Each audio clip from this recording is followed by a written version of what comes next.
Hey, good evening, everybody. How are you? Good to see you again.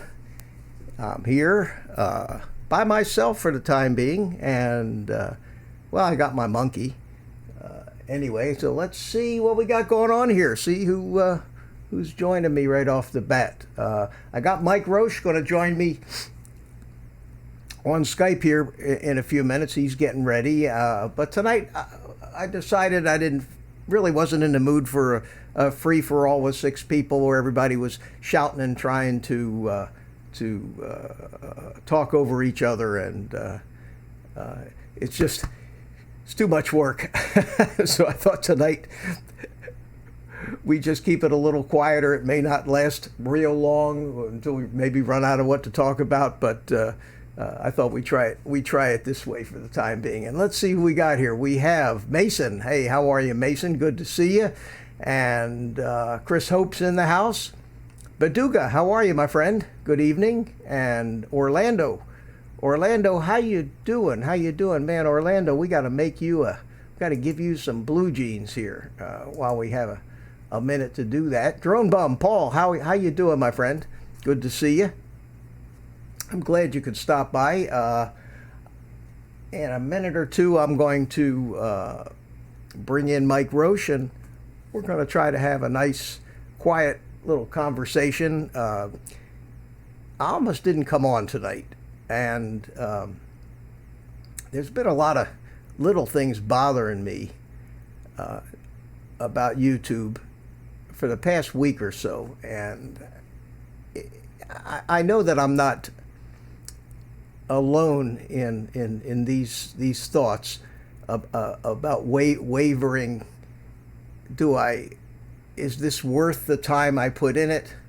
Do I get enough enjoyment out of it? Is the future of it too unsure? Am I tired of chasing goalposts around the football field? And if you or building sandcastles, if you understand those two cliches. But wanted to talk a little bit about that and talk to Mike about it and some of you other guys in the chat and get your thoughts on it, because these things, I said when I started this thing, and it wasn't that long ago, that I would do it as long as it was fun. But it seems like every time I turn around, there's something else you got to worry about. About getting this strike or that strike or the other strike, or getting your channel shut down because some algorithm somewhere decided for you that you're a bad guy and you're not playing by the rules that they change on a daily basis. So if this turns into a rant, I apologize, but every once in a while you just got to get it out. So, Whiz Bang, how are you, my friend? Thanks for coming. Carol, how are you? Who else did I miss? Peter, Whiz Bang, Drone Bum. Good, we got everybody. And what I'm going to try to do right now, if you just give me a minute, is I'm going to give Mike Roche a call and see if I can't bring him in. So you'll hear all of this stuff going on. I don't know if you hear it or not, but I hear it. So let's see if we get him. Okay. All right, Mike. Let me get you up in the picture here and say something. Give me one sec. There you go.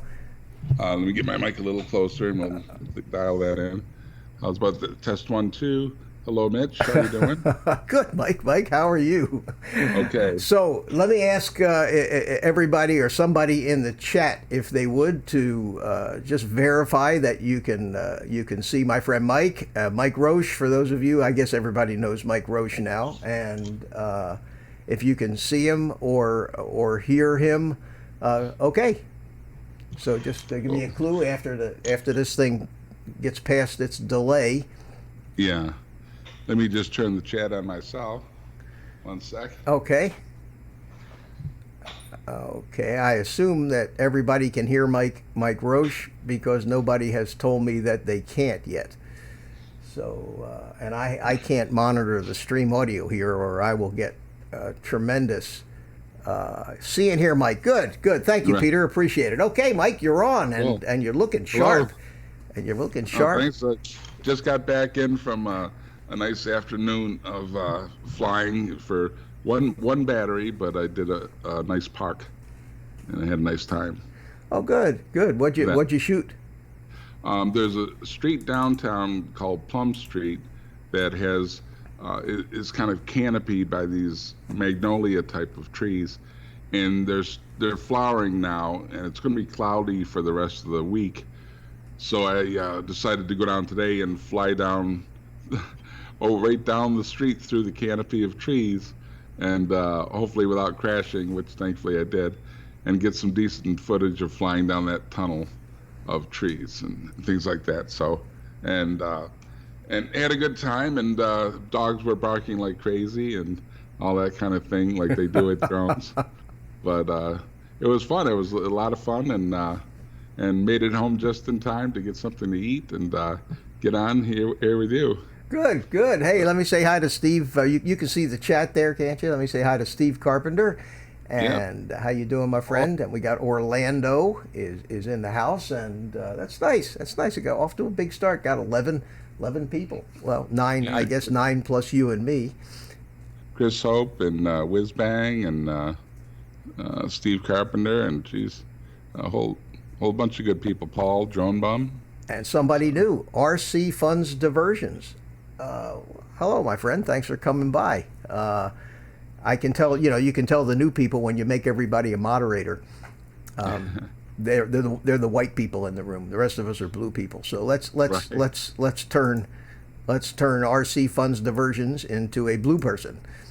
Hang on one second here. Let's get the right person and add moderators. Oh, the next time that you post something, we should. There it goes. It's blue now. Good. Did you notice my shirt? Oh, no. and National Sarcastic and what Society. it says underneath is, like, we need your support. My kids get me these shirts. And usually for these live streams, I put on one of my tropical Right. Jimmy Buffett kind of shirts. But tonight I'm in this kind of a mood, Mike, Right. So I figured this would be really Right. appropriate. No monkey or anything today, just the green screen. Well, what you're seeing, no. If you look at the stream, you'll see I got you. the Yeah. actual set, because Skype, when you do the Hangouts, this is a little technical tidbit. When you do the Hangouts, you can set the camera input to Hangouts window from the virtual camera in OBS. And there's a little plug-in running in OBS which outputs the whole final picture from OBS as a camera to the computer. And then Right. Google lets you select that as the camera. For some reason, Skype doesn't recognize that virtual OBS camera. So you Right. can't do it. So what happens is when in this case I'm actually broadcasting through OBS, which really does a better job, puts out a better picture. You're not going through Hangouts, and there's not a bunch of added delays and things like that. And the Skype picture that comes through just looks sharp as a tack. It's really, and this is the way that Ken Herron does it. And if I brought in a second person in Skype, I Right. could open a second window. But what happens is, since all the bandwidth from Skype is going through my internet connection, once you get to a certain number of Skype people coming in, you're going to, I think, bring your system to a crawl. Whereas with Hangouts handles all the connections together and just views my whole setup as one connection.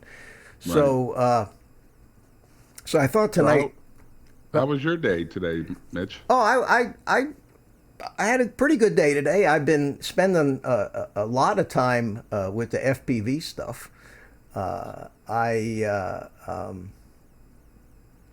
I'm actually flying the thing with the goggles now, and in acro mode, but Oh, yeah? but not the 5-inch quads yet. Not the not the flying weed whackers, you know. Right. Those things can tear you up. I've been flying the 85 X with the HD camera on it, the Beta 85 HD camera, and I would, and I've been flying my little M80 inside the house. I don't know if Right. you've seen some of that, and you know, crashing and banging into things, but Right.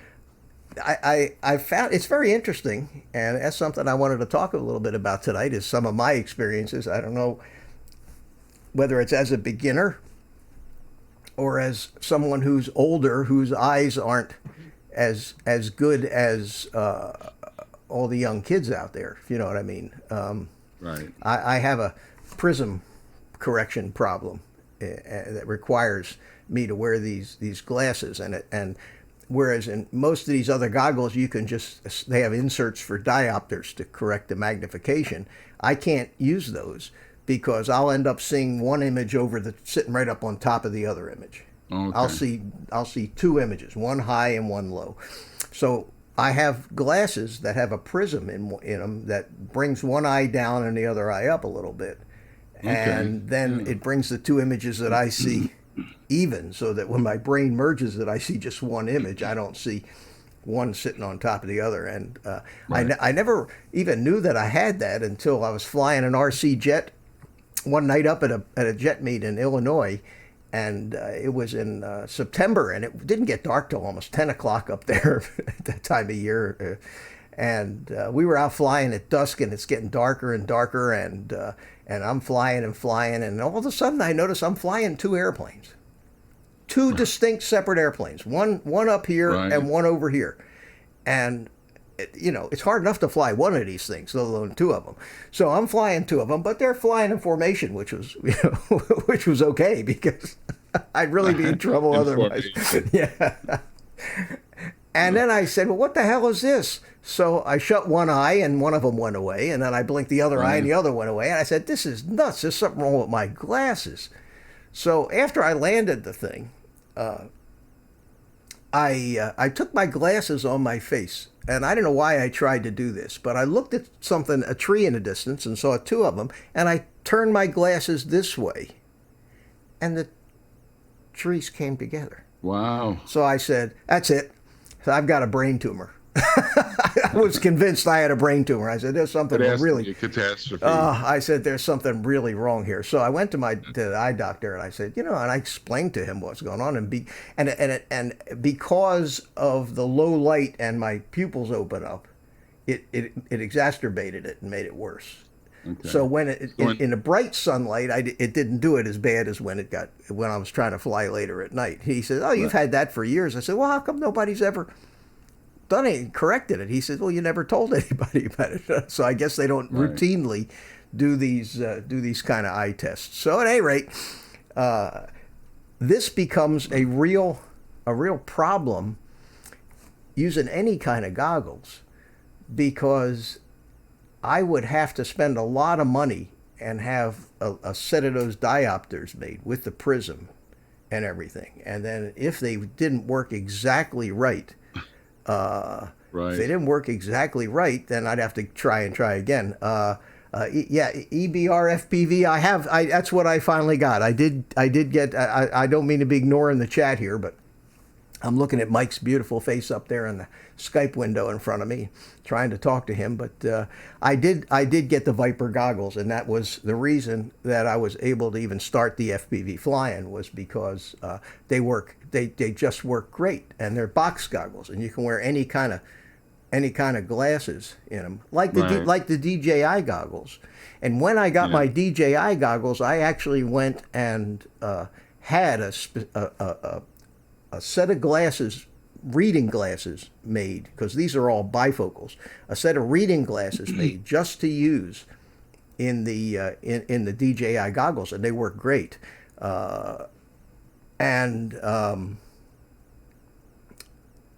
They work fine. They work perfectly in the Viper goggles too. But these Viper goggles are they're huge. I mean, have you seen them, Mike? No, I unless I saw them on you, I don't think I did. They have big white things. They got mirrors in them, and they have the neatest thing about them is that they have a screen that comes. Oh, my cell phone's going off. They have a screen that comes out, and it has two antennas on it, and the receiver's built in, and you can use it out of the goggles as a monitor screen.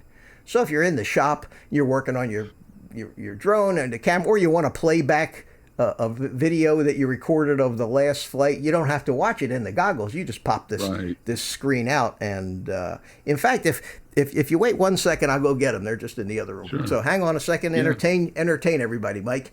I'll pull a Ken Hearn on you. Tell everybody a joke. Alexa, tell me a joke. What happens if you microwave a frozen burrito instead of baking it? You dash to the bathroom 30 minutes sooner. Okay. I don't know if you guys heard it, but she's not very good with jokes, and neither am I. So, I'm here all week. Take my wife, please. So Midge is coming back, thank God. And I think I have seen these goggles before, though. I can't wear the goggles with the headphones, but I'm going to show you. Right. I'm going to show you the goggles. Okay. There they are. Right. And you open this up, and this screen comes out. See. Oh wow. And you can use it as a. Let me get it back in the picture. You can use it as a monitor, separate from the right. the thing, and then you just stick it in here and snap this shut. The battery goes in the back of the head strap. Wow. And you walk around with this thing up on your head like this. See? Looks like a welding mask right now. And you look like a real dork. I mean, I got to tell you, they. But when you put them on over the glasses, it looks like this, and you can't see anything. It blocks out most of the light. But at any rate, they're terrific, and they're only about $170 on Amazon. So they really are among the cheapest goggles you can get. I did my due diligence on them before I started, and all the reviewers said that finally, at last, there are box goggles that really work. So right. I've never tried any of the Fat Sharks or any of those, because I know in advance that I won't be able to use them. But I still, in the back of my mind, keep saying I'd really like to have that much smaller set of goggles, because right. they're so much less cumbersome. But these things are something. And let me check the chat out here. Are you following the chat? Because Yep. We have Thomas O'Sullivan. Hey Thomas, how are you? Ireland. Hi Spike. Hey. Good day, mate. Good day. Crikey. That's a crikey. A crikey. You guys have been lucky. I've laid off the sound effects so far tonight. Yeah. And who else we got here that we've missed? Spike and Peter, and I see my name. Nunya. Hey, Nunya, how are you? Good to see you. And EBRFPV. Man, one of these days, my friend, I am going to fly like you do. You are. I watch the stuff that you post, and to say that you're a prolific poster would be an understatement. Have you seen his stuff 2-3 times a day? I don't think I have him. I'll have to check him. It's terrific. But I mean, a real FPV pilot. I actually have some footage here that I wanted to share with everybody, Mike. And I think if I switch over to this, I don't know if this screen has the audio input from the Skype, so it's possible that I might lose right. you if you talk, and I'll know it. But no big loss. This is something I flew the other day, and I'm gonna go. Let me find the right button here. This button, right there. And this is the actual, this is out at our Model Airplane Club flying field, and Mike, you'll see it on the stream here in a few seconds. It'll show up. There's I'm looking at the stream on my left here, and there's still a delay, but it'll show up. But what this is my Model Airplane Club flying field. God, the stream has got a big delay because I'm still looking at you on the thing. Okay. And oh, there it is. Okay, and this is our Model Airplane Club flying field, and it's out at the public dump. And this little beta flight, 85X HD, actually has that little CADX turtle camera in it, which is a dual feed camera, and it gives you both your feed to the goggles, and it records in high definition. So they call them Cinewhoops, and it's a small whoop. And one of the reasons that I wanted to fly my first actual acro FPV flights out was not just because I needed a lot of room. I mean, I've been flying these things around my house here, but I wanted someone to keep an eye on this stupid thing in case it went down somewhere. If the grass is anything over an inch tall, you never find it again. Yeah, and I don't think your audio mic is going to come through on while this thing's playing. So, okay, so you and I are talking, but this is some video.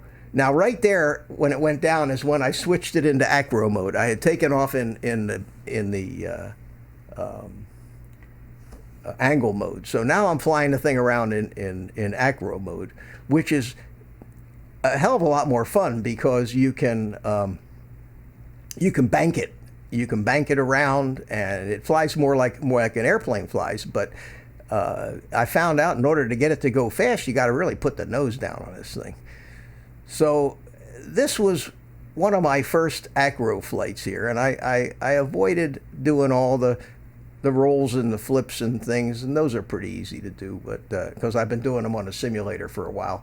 But this thing here was terrific. It was terrific. And then I flew around for a while, so I'll leave it go. It's not that long a flight. And I said, I'm still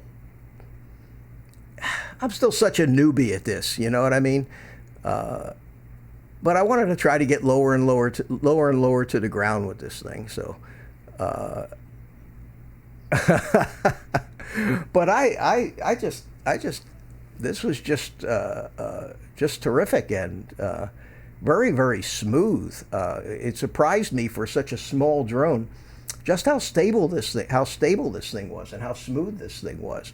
So then I did something really, really smart. I came back around and I said, okay, you know what I'm just going to do is I'm going to click it back into angle mode just before I land. So I'm flying down the runway and I clicked the switch and I clicked the wrong switch and disarmed the thing and plop, fell right down. So you'll see when the end of this thing comes up, you'll see all of the drone just boom. Of course they're kind of indestructible, so it wasn't too bad.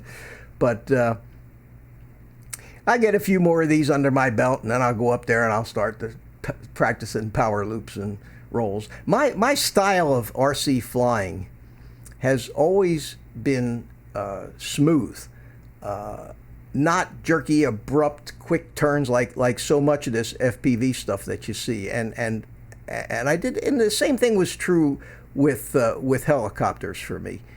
I think this is coming up on the place where didn't shut it off there. With helicopters, whereas the guys who are doing these 3D things where they're flip, flop, flop, tick-tocks, all that other nonsense, I used to try to fly my helicopter very smooth so that it looked scale. And I think that the freestyle style of FPV flying is going to be what I go for. I love those big power loops where you pull straight up and then they come down the backside very slowly. That's where I clicked the thing, shut it off, and ended up upside. You'll see upside down in the grass. And now I'm going to bring you back, Mike, so everybody can hear you. But at any rate, that was one of my first acro mode flights, and I was really surprised to find out that it didn't feel all that much different than Right. the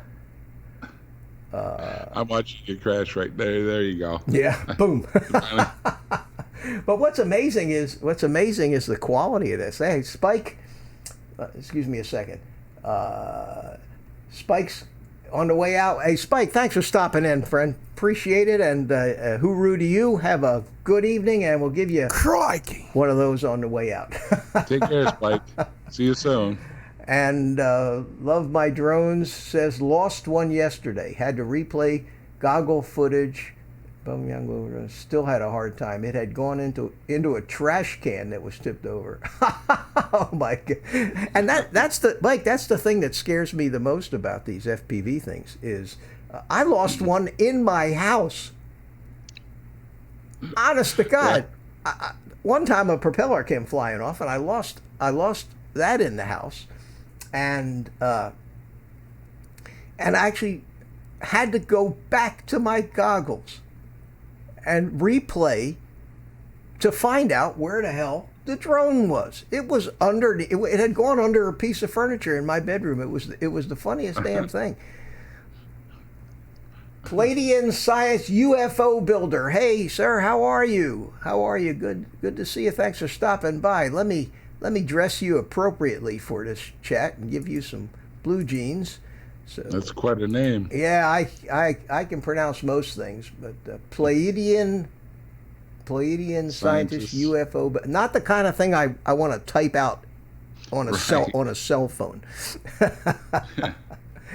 Yeah, the goggles, Mitch. I bought the original DJI goggles when they came out, and I hated them. I know people love them. I still have them. They're in the box in the back room if anybody wants to buy a set of goggles. And they're so for me heavy on the head, and they didn't fit my head very well either. And plus I just then you have to have a spotter and all that kind of thing, and it just wasn't for me. And I have a bad neck anyway, so holding the weight on front of my head didn't work out so good. But so I never even flew with them. I paired them up with the drone and said, well, it's not for me. Yeah, I don't use them all that much. Since I got the Crystal Sky, the 7.85 Right. Crystal Sky, I when you fly with the goggles, I never really got used to all the side panel and the controls and all that other stuff on it, and found that I had to be looking down at the screen anyway. So I was always flipping them up and down. So I'm like you. I'm not going to sell them. I'm going to hold on to them. Hey, excuse me a second. Mikey is in the house. Hey, Mikey. Mikey. Hey, Mike. We're not doing one of the Google Hangouts things tonight. We're on Skype.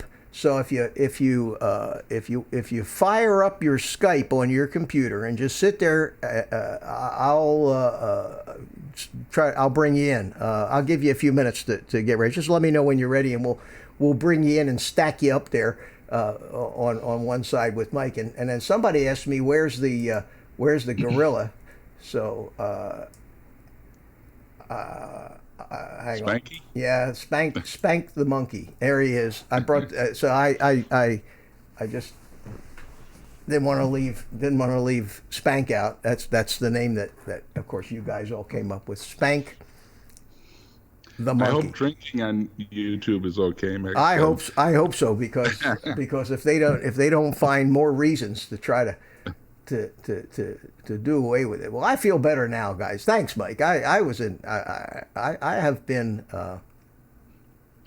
really conflicted lately, and about how much money, energy, and time to invest in this YouTube.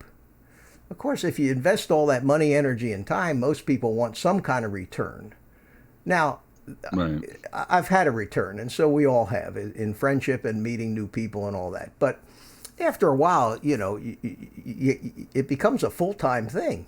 if you intend to try to monetize it. And I've only been at it a little less than 5 months, and so far since I've been at it, they have moved the goalposts 4 different times. Right. And What are you at right now for people? I think I'm about 630 something, 640, somewhere in there, and that's a lot. I mean, it's a lot, and then and on the other hand, it's nothing. Compared to some of these things. Well, thank goodness for Mike in Philly. He just got over 1,000, so he can go back live again the regular way. Yeah. Oh, I'm happy. I'm happy for him. I'm very happy for him. Yeah. Just in time. But that's another one of the things that they went and they changed. And now I had kind of gone off on the path because I had done some of the videos that had little project things, how to build a GoPro vlogging rig and all that. And those are the videos of mine that really took off. One of my videos is over 11,000 views now. And from that video, with the list of links for the Amazon little pieces and parts, I made like $100 last month. Cool. That's great. It's a trickle, but hey, $100 a month. Yeah, and then I tuned into Canadian Drone Hub one morning, either early in the week or last week, and I hear they had Pusa. Andrew was on there, and he was saying that YouTube doesn't like that. Let me say hi to Gary. Gary at Brand Areas. Hey, Gary, I just noticed. How you doing, my friend? Good to see you. Oh, hey, Gary. Oh, Mikey's got his watch hours too. He can monetize. That's terrific. He's too good for us now. I mean. I hope he remembers who his friends are. Yeah, who elevated him up to this level. But what was I saying? So anyway, Andrew at Pusa Studios said that YouTube does not like people putting links to take them off the YouTube platform, like links to products, and that if people are putting these links in their videos and in the video talking about those links, they're shutting their channels down. Now, people do it all the time. They do, but can you or a false positive copyright strike for something that some computer somewhere, because this is not people watching these things. These are red light cameras is what these things are. These are automated policemen designed to nail us.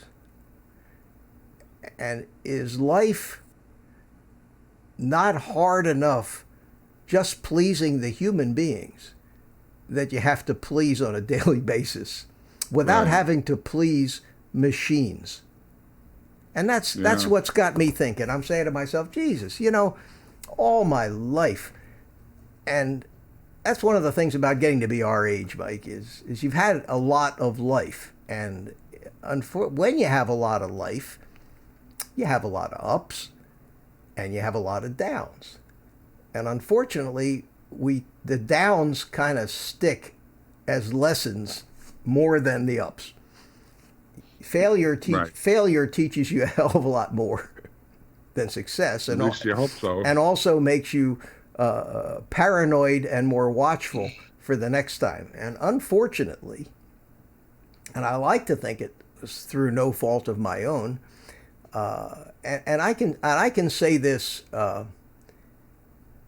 before I bring Mike in, I can say this, that most people in this circle maybe know a little bit about me, but I have never been invited by Val, for example, to be interviewed.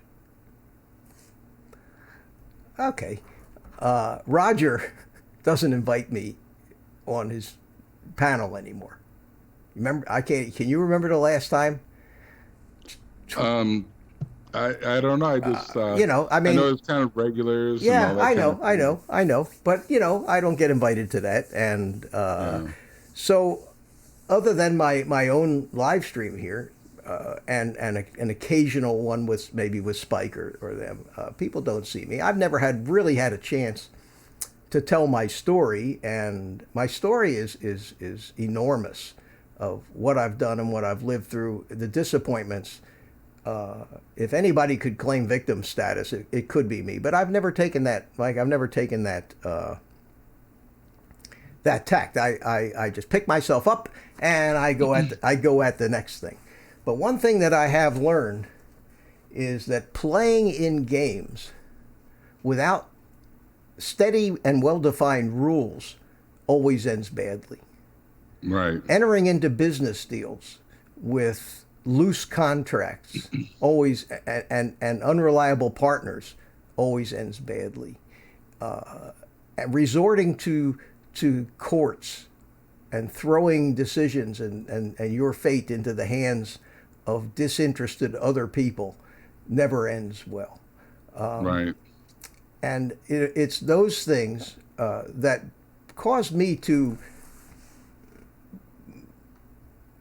8 years ago just drop out of life in general. And I did. I just dropped out. I just said, to hell with the world, to hell with all these thieving people in it, and I've just had it. I can't expose myself to the risk anymore. Right. To the business world, or just Business people world, in general? just the being disappointed by people in general, and I don't want to start one of these tear jerk sessions here. Oh, poor me, poor Right. me. I mean, it's just what happens and what you learn through it. I've had 3 colossal business failures in my life.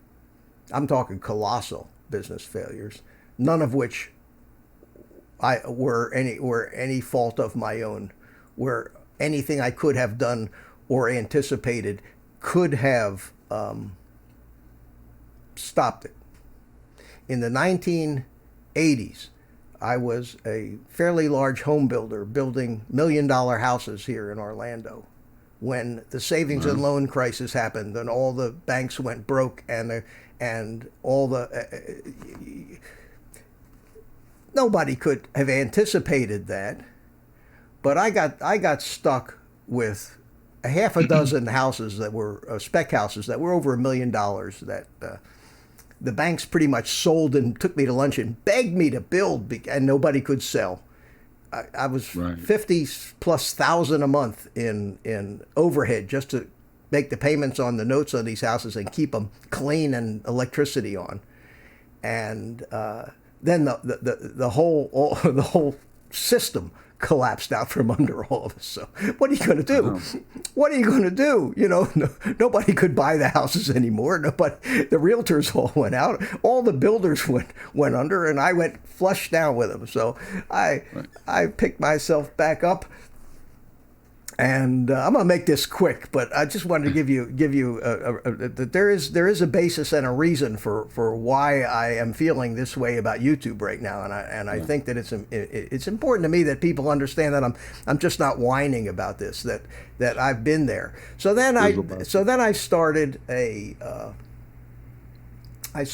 technology company. I started out actually writing software.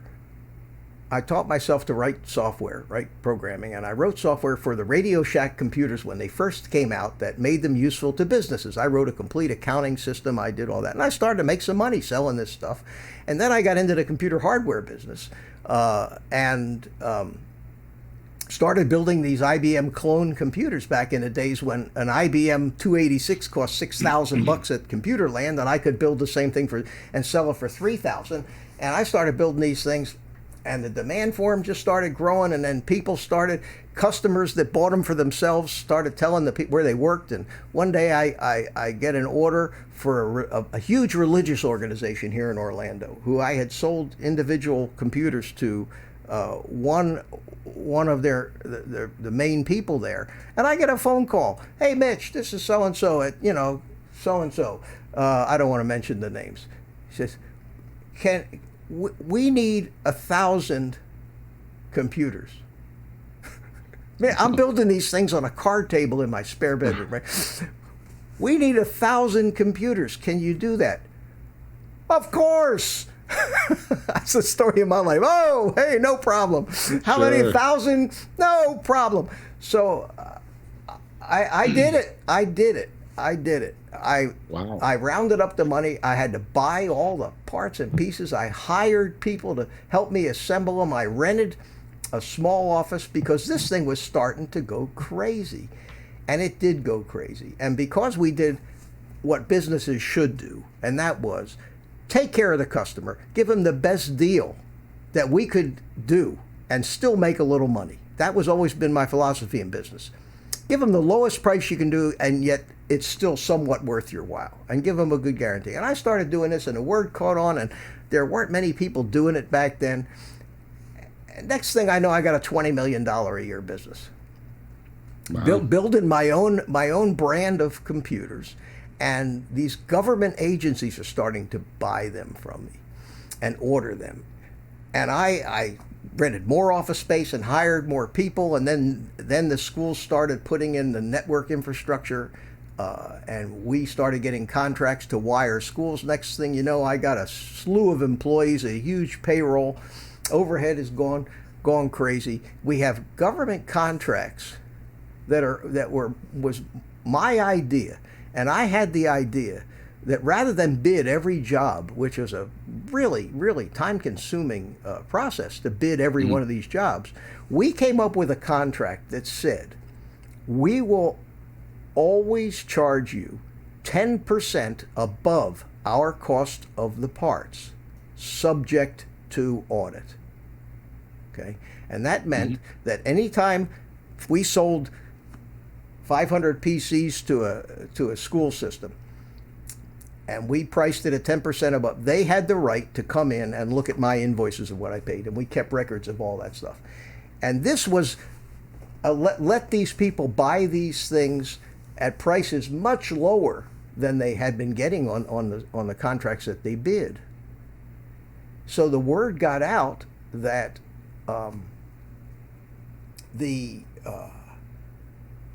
this particular school district has this contract with this computer company that lets them buy at 10% over cost. Right. There's a process. Much less of a margin than other people. Right, but at the kind of dollars we were talking about, orders of $1 million, $2 million, $3 million, $5 million. This was starting to be big money, and 10% of big money is still big money.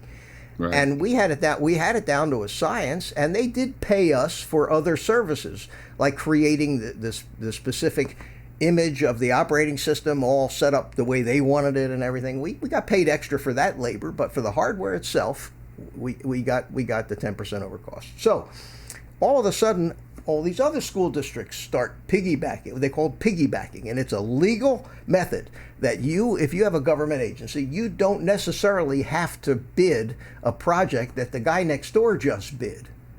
If he went through the whole bidding process and awarded the bid, you can use his legwork and do what they call piggyback. So all of a sudden, they piggybacked.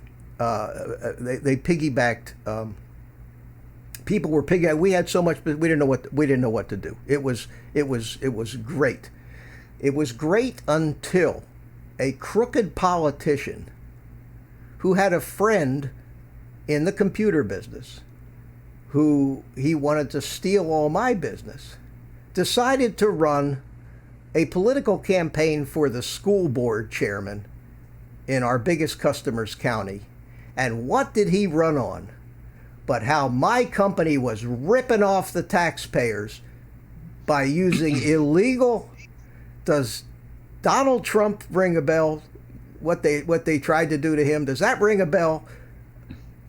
In the newspaper, I was reading that I was public enemy number one because I was giving them the best deal known to man. I was public enemy number one. Well, it took me 2 years to beat them finally. And in order to beat them, I had to become a compact partner because of his efforts and because he was pushing compact computers.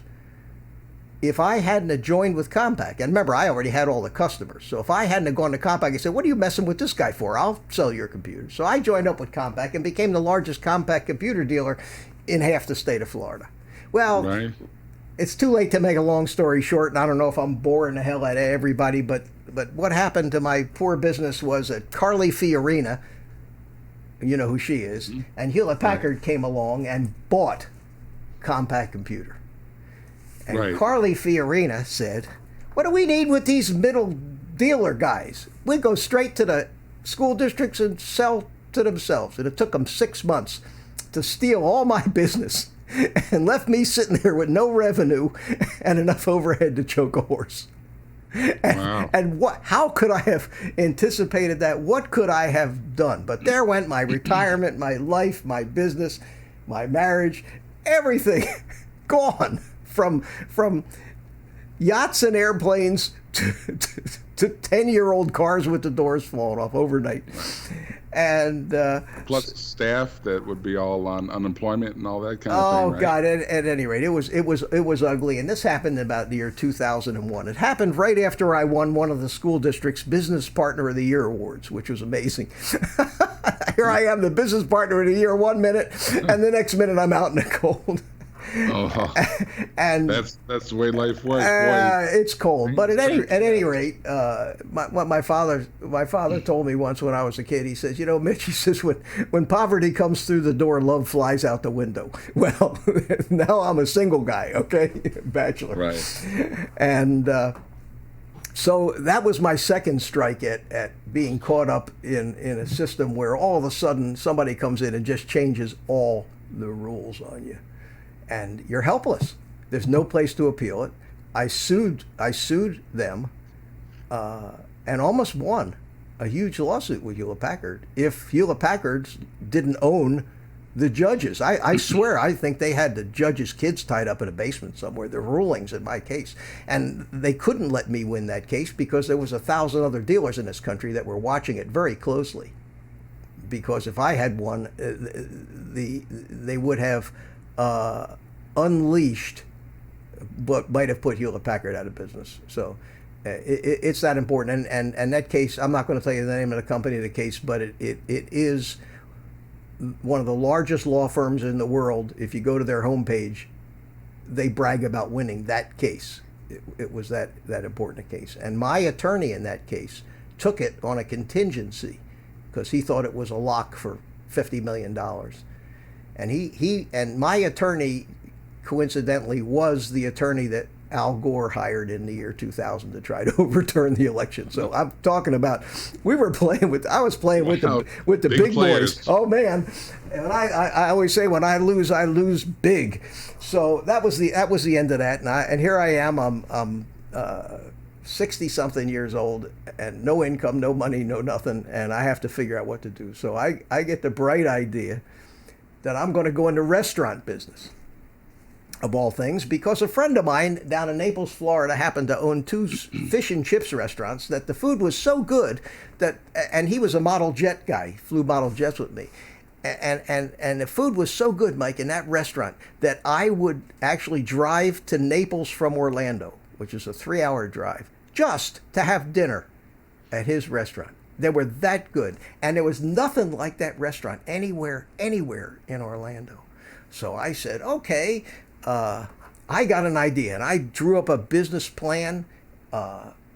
And I was going to open 10. They were small restaurants in strip center type restaurants, seated 50, 60 people. I was going to open 10 of these restaurants over a period of 5 years and then sell the whole mess off and retire. I figured that I could do that, and it all worked out on paper based on the money and the numbers that he was doing down in Naples. So I went to who I thought was the premier builder and renter of some of the most beautiful shopping centers in the Orlando area, especially around the Disney area, a national corporation. And I went in there with my plan, and I went in there with a videotape that I had made and edited out about the Naples restaurants and everything from how the food was purchased to cooked. And I had the whole, just to show them I had my stuff together. And I I leased 2 locations. One of them was supposed to be ready for a build out in a few months, and the other one was going to be the second one a year later after the first one was open, because that was you have to lease these things in these shopping centers years in advance, because they have to build, especially these centers that aren't built yet. So you have to commit to the lease. So this was in 2005 that I leased the first one, and I had to give them about $10,000 down, and I gave them the money, and it so happened that this center was in a brand new development in downtown Orlando, right where the naval base used to be. The plans for this thing were like Disney, like Celebration, the company that built Celebration, which is a place near Disney, with housing and hotels and shops and upscale everything, was the same company that I was doing business with. And this place was called Baldwin Park. And it had just gotten started. And they had the slab put down for this place already, and they built the walls up, and they put the roof on it. And they said to me, okay, you can start your build out now. Now, I don't know if you know this or not, but when you build out a restaurant, it's quite a job. You got to build that kitchen. You got to put all that equipment in there. You got to put these humongous exhaust fans in. There's inspections all along the way. You're dealing with every government agency known to man. You're dealing with the health department, with the building department, with the zoning department, with this department. Everybody's got their hands. This guy wants $11,000 for an impact fee here and $15,000 for an impact fee there, and so I get the whole. I spent $350,000, Mike, of money that I got from friends of mine who invested in this whole deal with me. I took in some investors because I didn't have the money anymore, and we built this thing. Work came to a screeching halt on the center itself. And I'm sitting there with a restaurant finished, and all of a sudden, nothing's happening. Nothing. I said, what's happening? Well, we've decided, this is the big company I leased the place to, we've decided we're selling our interests to a California real estate trust.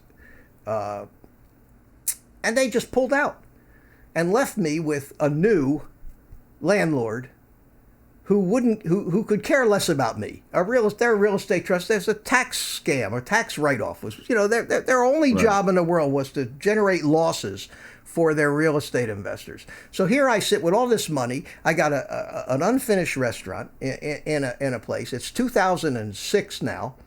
Then it's 2007, and just shy of 2 years after I finished building that kitchen, they actually got the certificate of occupancy on the center, and I was allowed to open 5 minutes before the real estate crash of 2008. Wow. Everything that was supposed to have been built around where my restaurant was, the parking lots, the parking garages, the 535-unit lakefront condo right by me, none of it got built. The people that were living in this Baldwin Park, they're all having their houses foreclosed on. You know what happened there. I managed to keep that restaurant open for 2 years before I just couldn't do it anymore. And I had to walk away from all that. And that took me to 2009 when I decided I've had enough. I've had enough of life. I've had enough of trying to deal in things where nothing ends up as it was presented to me in the first place, and nobody cared about whether they lived up to their commitments or promises or not. Right. And it took me, and it really did. It took me years, and a lot of work from my children to bring me out of this I don't give a shit funk that I was in hiding, to try to want to love life again. and they did, and they brought me back, and I think that no matter how I try to forget all of that stuff, anything that reminds me, Mike, anything, and all the guys out there, I don't mean to ignore. I'm talking to Mike here because it's a conversation, and I hope we're not. Really hope I'm not boring you guys. But I never really had a chance to get on with Val or any of these other people and tell my story, so you might understand why I do and say some of the things I do, or why sometimes I don't seem like I give a shit. But I'm not ashamed of anything that happened to me. You had sort of alluded to this a little bit before about business things in the past, but never really got into it. No, and as much. Yeah, thanks, Mike, and I have, but I thought that it might be nice because I've kind of been hiding the past week. You haven't seen me in the chat rooms. You haven't seen me in the drone hub. Nobody's heard from me. When two things happened. The first thing that happened was that what I was talking about a little earlier is that Andrew started talking about how they're now going to start coming after people that refer people to links in their description. And to me, all that did was bring back the pain of having devoted years and fortunes to building something that blew up because somebody changed the rules on the playing field. Right. And I am a 3-time loser in that respect, having the rules changed on me after the game has started, after I've made the commitments. And so far, since I've been doing this YouTube thing for 4.5 months, they've done that 4 times already. Right. 4 times. Right. And I'm saying to myself, because I went into this like a lot of guys did. I'm a retired guy. I lost, whatever big retirement I had set up. That's gone. I mean, I'm living on Social Security and the little money that I make doing computer graphics and website design. And I make enough money to live a nice life, but I can't stop working. I have to keep producing. And I don't know, what am I going to do when I'm 85? I'm 72 now. I'm going to still have to keep, or I'm going to have to take from my children because, and I never wanted that. I'm too proud a man.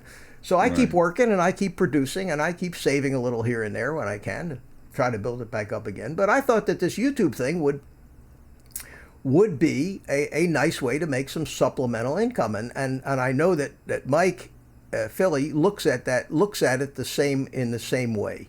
I know that he said on a number of occasions that God, if I could just make $400 or $500 a month, I'd be in Fat City. So and I felt the same way, and I started to finally, with this little thing of mine, creating a little revenue from Amazon things, it started to work. And now I hear that the gods at YouTube have decided that it's taking too much away from them because somebody might go from a YouTube video to the Amazon site and leave their platform where they don't have their attention anymore, and we can't have that. So, and what's next? And I know that, and as far as I do, that the tremendous amount of time and work that goes in, and yourself that you pour out in creating the content for YouTube, it, for most of us, is done with no reward. In fact, it costs us money. We have to buy the equipment. We have to risk our drones when we fly them. We have to do all this. We have to do all this stuff, and because of my history, I'm super touchy about, tell me what the rules are before we start playing this game. And once we start playing this game, don't change the rules.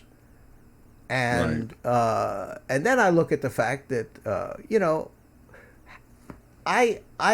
I will, and most of us in our side can never be a big enough YouTube attraction to make any real money at this.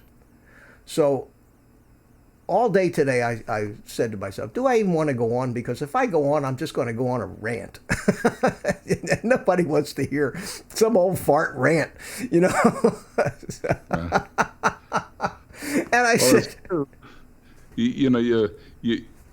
a contract is only as good as the people that you're signing the contract with, and of course YouTube's contract, I'm sure none of us have the time to even read what we're clicking OK for and all that kind of thing. An attorney, and like you say, they keep moving the goalposts on people and all that kind of thing. And given your history, I could see where you'd be pretty hesitant to want to put any more into it. But I do enjoy it. So the upshot of all this, Mike, and Steve Carpenter made a good point here. He said, remember, YouTube is free, so they can write all the rules and change them whenever they want. Yeah, right. That's true, and they can. Sometimes, maybe we'd be better off giving them 5 cents to post a video or something. But yeah, they can do that, and I've always been the kind of person. I've never fought for a cause. Okay, I have never marched with a sign. I have never stood on a stump in a public park moaning and whining about how bad it is and how we need to change these things. Because in most cases, whatever system it is you're fighting against is too much of a machine. And I've been up against the machine, the big business machine, and I have proven to myself that no matter how right you are and how wrong they are, the corruption will win every time. And the big players, believe me, they're all corrupt. So I finally, at this age, I've never really been an idealist, but I've totally given up and succumbed to the realization that the only power that little guys like us have is our feet.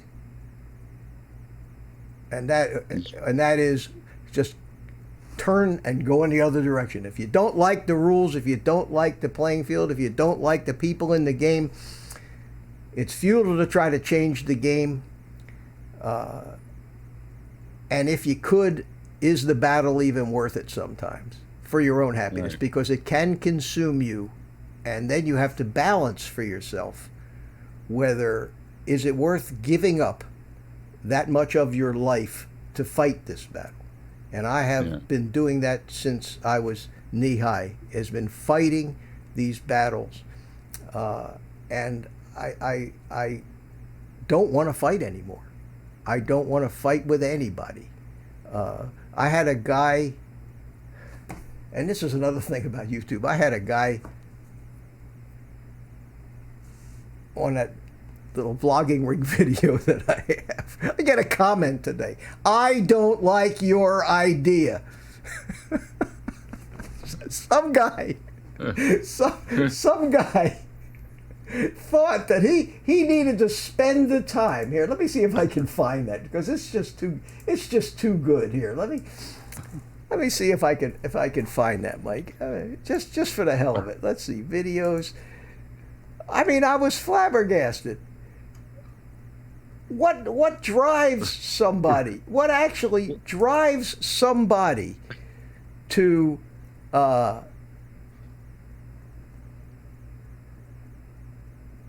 where is it? Oh, it's buried. There's so many. There's 100+ comments in there. But this guy, maybe he deleted it he might have deleted it because I posted a nice answer. I did. I said, I'm sorry you didn't like my video. We're all entitled to our opinion, but I do appreciate the fact that you watched it. That probably pissed them off. So I went and looked at he's a guy, had 11 subscribers, no videos. Some guy from some foreign country somewhere, but he had to take the time out of his day. The time out of his day to tell me he didn't like what I did. Right. And that sums up how I feel most people in this world are. And I know I'm wrong, because I know there's a ton of wonderful people in this world, but why is it that we have to deal with that element? And we deal with it here on YouTube. We get the trolls, we get these troublemakers, we get people trying to... And I said to myself today, that's it, I'm done. I was almost ready to go in there and just delete my whole channel today. So what do I need this for? Right. I don't need to be, I got to come here to be insulted? I got plenty of other places I can go if I want to be insulted. I don't need to do this on YouTube. And it does get demoralizing. But I said to myself, you know how you do that. I've met so many great people here. I can't give this up. What I have to give up is the monetizing side of it. I have to do what so many of the other guys have said. I don't care about how many subscribers I have. I don't care about whether I monetize it. I don't care about whether I make money at it. I want to do it because I enjoy doing it. I don't want to have to do it to keep up any kind of a image or quota, but I enjoy doing it, and I want to keep doing it, but I have to stop figuring that someday, and if I am ever going to make money at this, that's probably the best way to do it, because when you don't try too hard, that's when things really happen. So I think that's what I'm going to do. I enjoy doing these live streams. God knows I've done a lot of work setting up this little studio here so that I can have you and the monkey together on the same screen. Right. And anyway, that was my little rant today. So yeah, I know I've seen your studio set up there when you first set up the green screen and everything, and kind of dedicated your dining room to be your studio, I think. And and obviously you put some money into getting it, up and running. We're not talking tens of thousands, but I'm sure we're talking a few grand to get. Well, I did buy.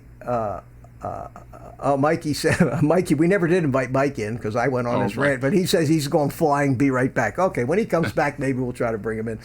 Right. No, I didn't spend all that much. I think the biggest investment I made in this was the new computer. I had already had most of the audio equipment. I did buy this microphone and the green screen and things like that. But I maybe spent $1,500 total on it. Mm-hmm. Right. I had and all the time and effort and everything it takes, and thought and prep just to get a show up and running, and all that. And I guess, like you say, I'm at about 200 people on my channel.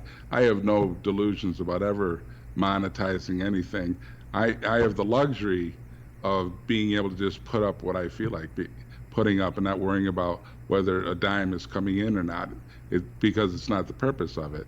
And I think that's kind of what you're saying is, you'd like to kind of catch your breath and be able to say, okay, I'm not going to worry about whether or not this makes money now, just do it for the enjoyment of doing it.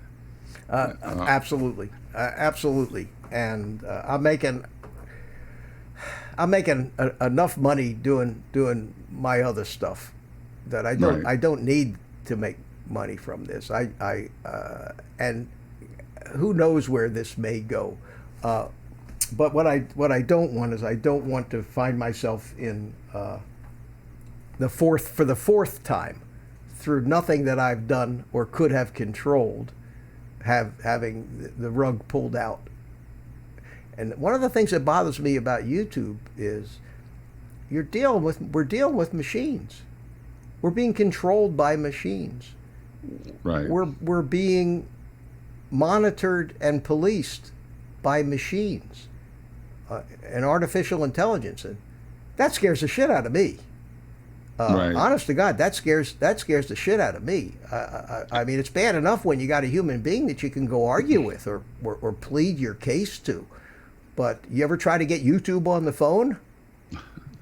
Well, I don't think you even can try unless you have 1,000 people. Exactly. So what happens? Yeah. So what do? The machine decrees that right.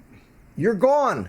They pull the plug on you. Your channel's gone. Your subscribers wonder what the hell happened to you because of something you supposedly did that some 12-year-old programmed into an algorithm of theirs that and you have no recourse, no nothing, and then they say, well, read your user agreement. and Steve Carpenter says, remember, yes, of course YouTube is Google. Every time I have a Google Project Fi phone service, which I love. I use all the Google stuff. I don't trust the bastards as far as I could throw them. I don't like Amazon either. I mean, Amazon to me, I don't like the politics of their owners. Politics is not off limits on my stream, by the way. Well, Silicon Valley is pretty much one liberal. Of course direction. It is, because they're mostly youngsters. They're millennials. What do they know?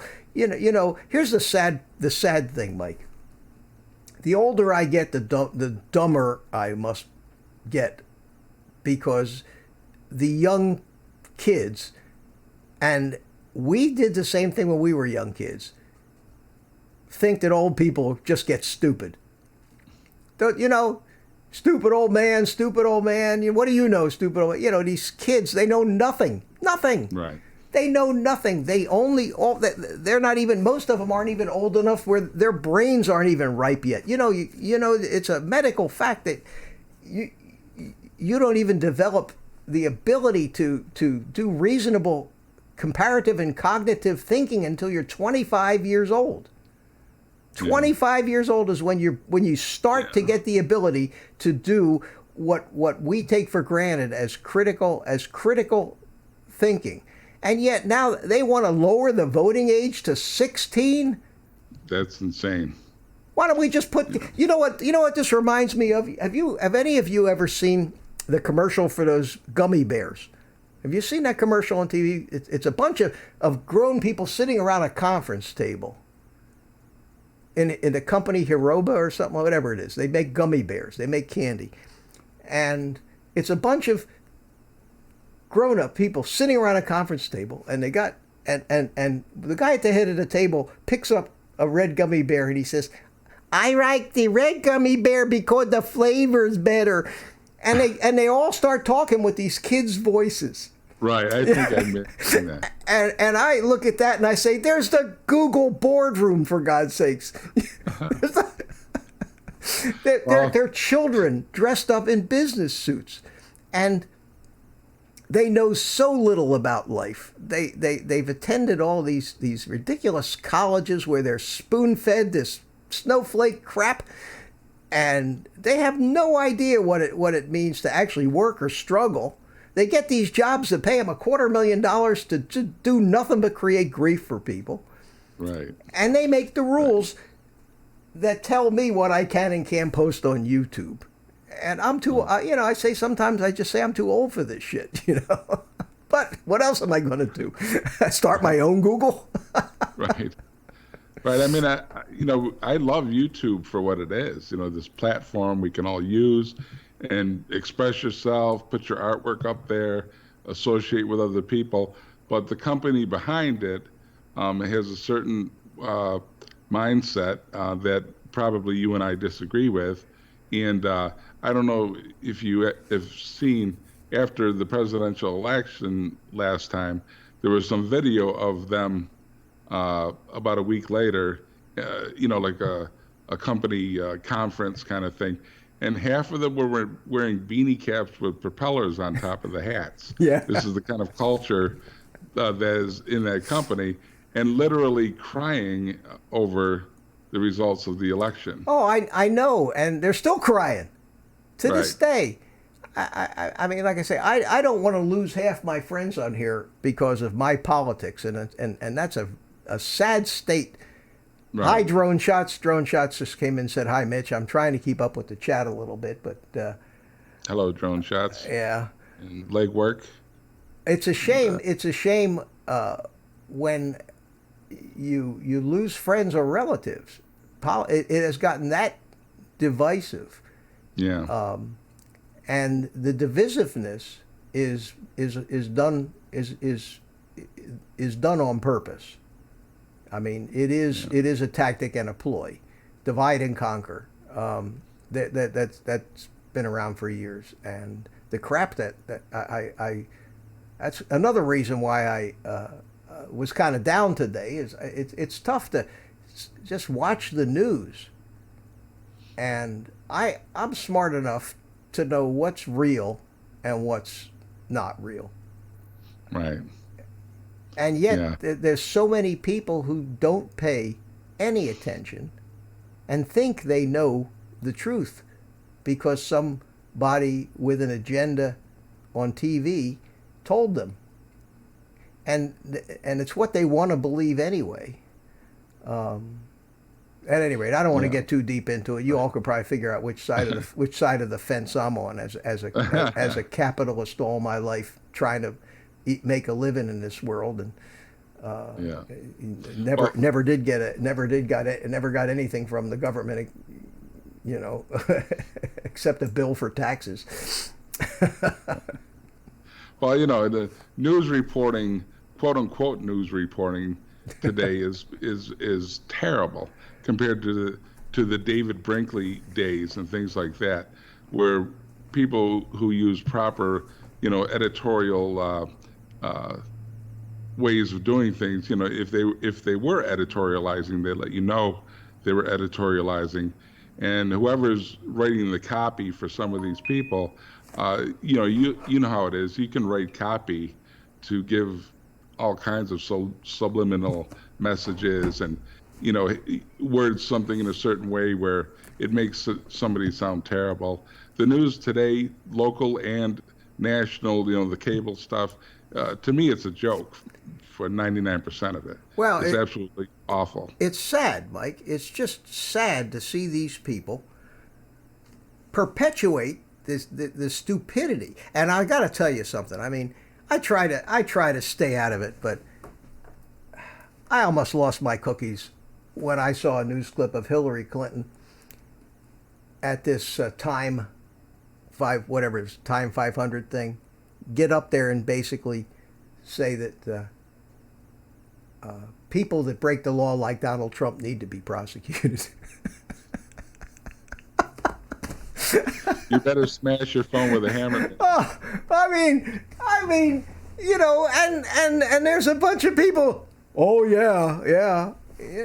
Jesus, come on, come on.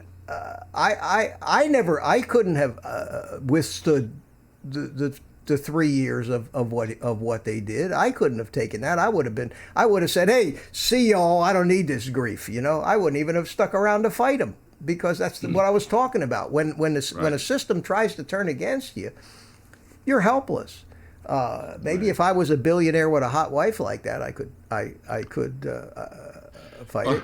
Well, that's incentive to get out of politics. I don't know why. I've said that before. I said the guy must really. What's in it for him? Yeah. I have to use logic. I read his book 40 years ago and learned so much from it that helped me in business. He's a businessman. He's not a crook. He's a businessman. He's done some business deals where people came out and weren't happy. The mark of any good negotiation is everybody leaves unhappy. Right. You have any good negotiation, somebody isn't going to get everything that they wanted. Otherwise, it wasn't a good negotiation. It became a win-lose situation, which is something that most transactions are.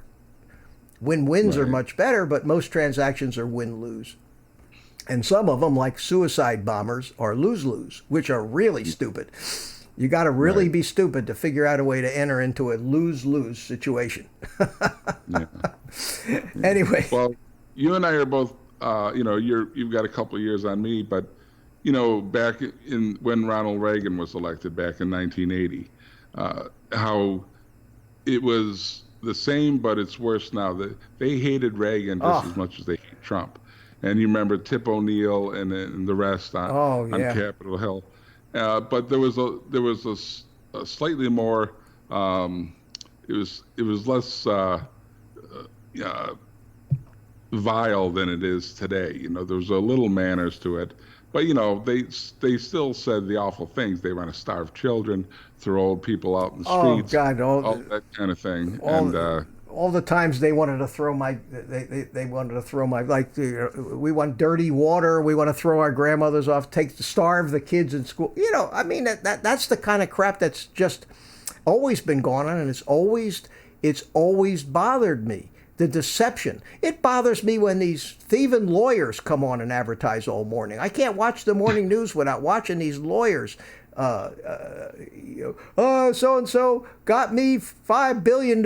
You know, thank you, Dan. You know, we've got them down here in Orlando, and you've got them everywhere. And you see that crap, and then a drug company comes on, and you know, you've all heard this. Offer no purchase necessary. Offer valid at participating locations. Void where prohibited. No animals were harmed during the production of this soundboard. Subject to change without notice. Side effects include dry mouth, occasional pig snort or two, sore stomach, teary eyes, achy jaws, and whatever tingles well. Laughing hard.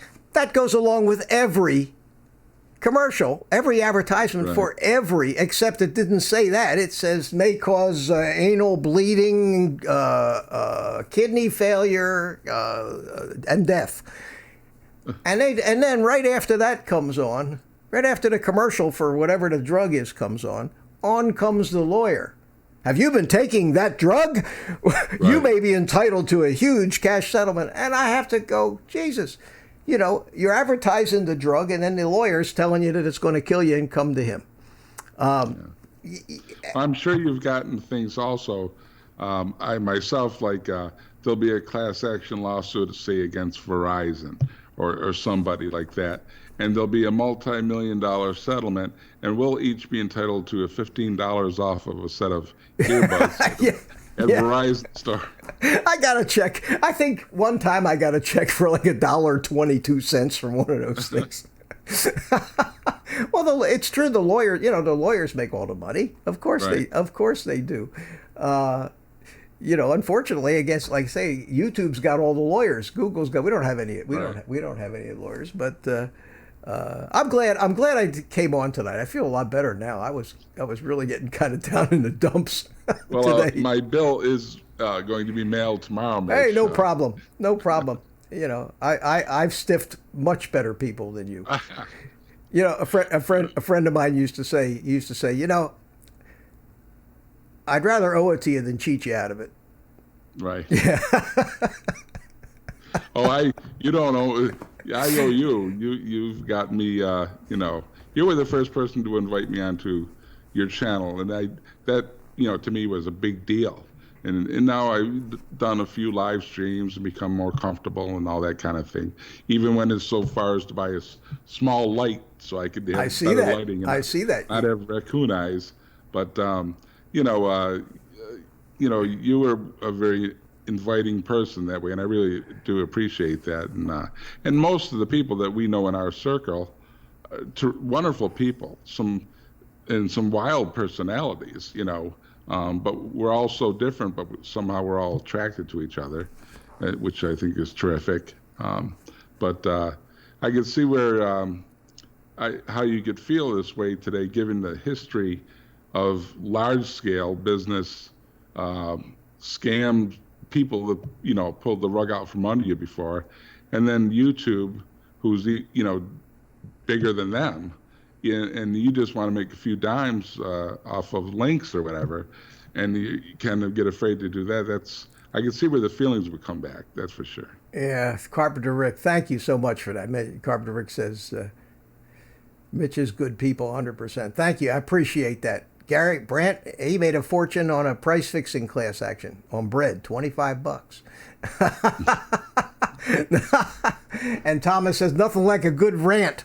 Let it all out. Oh man, you guys have no idea the rants that I'm capable of. I got to show you something here. I brought this in here today because I wanted to use this. I don't know if it's going to show up that well, but I wanted to use this. I wrote a book in 2002.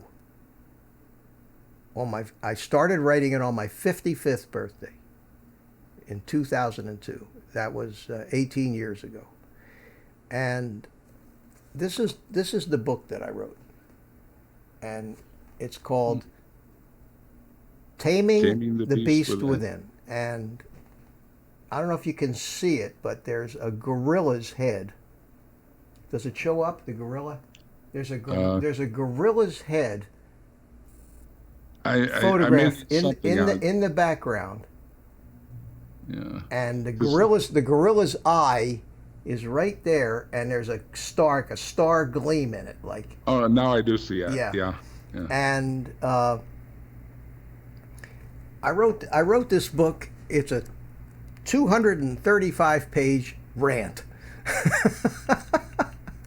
and on the back of the book there's a picture of me with my parrot at the time. I had a parrot, and it's I self-published it. It never. I think maybe a couple thousand copies of it sold. Never made any money on it, and right. And I didn't write it to make any money. I wrote it because I had to rant against basically everything, and I did. But I wanted to show you this just for one reason, so you understand the significance of the monkey. Because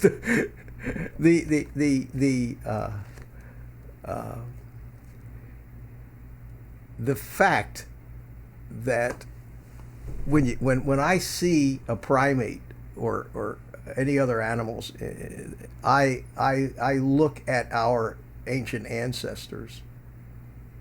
You know, I'm an evolutionist. I truly believe in the science of evolution, and while we did not directly descend from monkeys, we descended from a common ancestor of monkeys and humans at the point where that area, that part of the tree of life. And I know that it's an area I don't like to really get into discussing with too many people, because it then turns to religion, and everybody believes what they want to believe, and I believe what I want to believe, and most of our beliefs, especially at our age, become so deep-seated, and our ideologies become so entrenched that no amount of discussion or logic can do anything except aggravate and alienate, and that's not my intention. But my dad was an Gary said. I'm glad not everybody's taking me too seriously here, but that was the whole premise of that whole book that I called Taming the Beast Within. The premise of that book was that if we want to try to understand human behavior, we only need to look at the cumulative instinctual behavior of every species that came before us, at the lessons and survival and everything that those species learned, to help understand why, when all the rules of society get thrown out at certain times of anarchy, that we all revert to the laws of the jungle again and kill for food. Right. And fortunately most of us have not in our lifetimes. We have seen that kind of behavior if we look at some of these other countries. Right. The genocides, the behavior that can only be described as animal. But anyway, that was the purpose of my book, and it was I tried to tell the story of how I, in my own mind, put together the reality of how it all happened and came to be like it is today. And that was 18 years ago, and so far, nothing that science has discovered. In fact, science has discovered things since I wrote that book that validate some of the theories that I proposed in that book, which is amazing to me. I mean, amazing to me that I said mechanisms must exist that does this, this, and this, because this and this and this are real. And people said, well, they would rather use magic as an explanation than reality, than real science. And I'm talking about things like the sixth sense, things that these feelings that we have, deja vu and things like that. And one of the Right. things I propose in the book, interestingly enough, was that we inherit memories from our ancestors. I said that a lot of what science says is the 90% of your brain that isn't used is really filled up with a lot of data that comes through in the genetics that happens to be life lessons learned by your ancestors. And that's how come deer are born with a fear of lions. They don't have to, and each generation of deer doesn't have to learn that lions are bad news, just like we don't have to learn that snakes are bad news and spiders Right. are bad news. That knowledge has become part of our operating system, part of our programming. And so recent to Sky wrote this 18 years ago. So I said, I can't tell you how it works, but I can tell you that it has to be there because the results of it being there are evident. And sure enough, last year they discovered the mechanism by which some actual memories of animals are ingrained in the DNA and passed on to the offspring. And I think that may be why sometimes I get these feelings. I know that when I was stationed in the Army over in Europe, and my father's family is from East, and in fact, all my ancestors are from Eastern Europe. That when I got over there to some of those countries, I felt a vague sense of very real sense of familiarity. Really? Yeah, that this felt, it didn't feel foreign to me. Whereas if I go to a Caribbean island or the Orient, it feels very foreign to me. But in these countries, I felt like this is not new to me. And it was those feelings and trying to figure out how the hell does that really work that led me to write the book. and it's amazing. So anyway, enough of that. I think we lost most of our viewers to Mike, who went live, and I'm going to kill him when I see him for that. I'm doing a live stream and he goes and steals half my audience. Shame on him. Maybe we hurt his feelings. What do you think? I hope not. I hope not. Because I was too busy ranting to want to deal with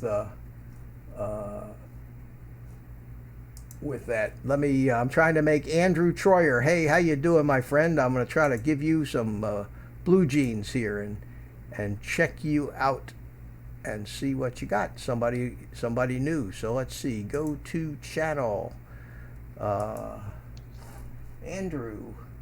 Andrew's looks like a nice young man, and he's got one video, and he's got 99 subscribers. Wow, that's a great ratio. 99 subscribers. So what is your video here, Andrew? I don't see where the video is. Well, at any rate, thanks for coming. He's got a bunch of liked videos. Good deal. I like to see young people out looking around. Especially I like to see young people coming to visit old farts. It shows a little respect. So obviously, Mitch, your family came from Eastern Europe and that vicinity. Yeah, to the United States. My father was born in Russia, and he was born in 1901. My father, which it's hard to imagine my father would be 118 years old now, but he was born in 1901. Their family came to Ellis Island in that wave of immigrants in 1911. And they went through Ellis Island. They went through all of that. They went through the medical examination. I mean, they came to this country, and it was not easy to get to this country. Nothing like what these people are invading us today. It was basically if you ever saw the movie Yentl with Barbra Streisand.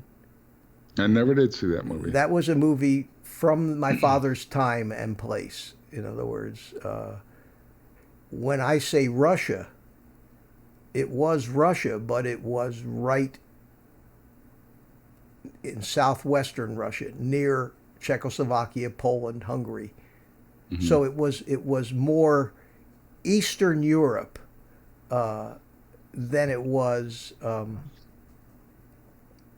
like the Russia we think of today, with with communists and things like that. It was a whole different time. They lived in villages. They had no indoor plumbing. It was poverty. It was mostly Jewish, and that's where most of the Jewish immigrants of the time came from. They came from Czechoslovakia, Poland, Hungary, and that area of Russia. And they lump them all together under the name of Eastern European. Right. Now, did they leave before the Russian Revolution? Oh, yeah. Yeah, they all escaped. Okay. But unfortunately, they were the only ones that came to this country. And whatever relatives that I, of course, have never would have known, because I hadn't been born yet, but they were all, the entire family was wiped out in the Holocaust. Right. Yeah. I never knew who these people were, but I did know that I had no relatives from that side of the family. My mother's side of the family, on the other hand, my grandfather had 16 brothers and sisters. So you talk about cousins, man. But from my father's side of the family, it was my father, his brother, and his sister. And his brother got killed on a golf course. Some car ran right up on a golf course and killed him before I was born. Unbelievable. Oh, yeah. Go figure. Go figure. Geez. And so that's where I came from, and grew up in Philadelphia. A little before Mike's time. I left Philadelphia right about the time Mike was popping out, because I left when I was 19, and he's 20 years younger than me. So yeah. So I went, and Mikey came, and that. Yeah. Well, it's funny. My father is a Pennsylvania guy as well, from Luzerne County, Pennsylvania, in the town of Luzerne, and his father was a coal miner in Pennsylvania way back when, and my dad would be 101 right now. So my dad was pretty old as well, and I was born late. And, yeah, I was too. My dad was 47 when I was born, and my mom was 18 years younger. She was only 28, and he was 46 when they got married, and that was 18 years difference, and he outlived her. And he told me he almost didn't marry her because of the age difference. He said that he didn't want to saddle her as a young woman taking care of an old, and it turned out to be just the opposite. She got sick, got cancer, and he had to spend 10 years of his life taking care of her, and then he outlived her by 6 years. So you never know. Right, you never know. You never know. Life throws curveballs pretty fast. I never realized that you were such a ladies' man. Because I saw that video of you. What was it, in Hawaii? Yeah, God. Everywhere I looked, Roach's got 6 women hanging. Were they relatives or friends or what? I can't really say, Mitch. Oh, man. Those were, I never knew one of their names, actually. No. Those were girls on the beach. That was more of a friend of mine who lived in Hawaii at the time. On that one particular day, got just about every girl in a bikini to take her picture with me, and it makes me look like I was, I'm telling you, man. I didn't know if I was watching an old Hawaii 5-0 episode or something, but that was a riot. I did get a big kick out of that, Mike. Yeah. Well, so did I. Who we got left in here? We got anybody left hanging on? Mikey didn't steal. Listen, guys, come on now. I know Mike's flying is great and all that, but it's the same old shit. We're breaking new ground here, new different stuff. I can't compete with Mike. I love the guy, but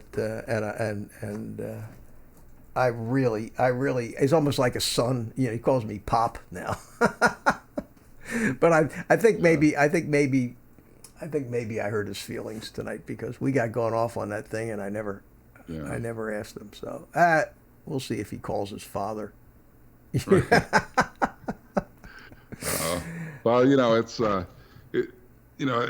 I was just saying as I got home this evening, and I sent you a message earlier to see if you were going to go on, and how I'm glad that I do what I do on YouTube. All I do is make some drone videos and some family videos, things like that, and put them up at my leisure, and it's more fun for me. And if some people watch it, that's great. And thankfully, some people do watch it, and I'm glad of that. It's nice to know you get some views. But I can wait a week to put out a video. I can put out one tomorrow. It doesn't really matter. Where it's harder to do the daily stuff that people do. I can imagine coming up with new stuff every day. And I hate to say it, because I like so many of these people, and I'm sure people say the same thing about me. If you just keep putting up the same stuff all the time, pretty soon people say, "I've seen that already."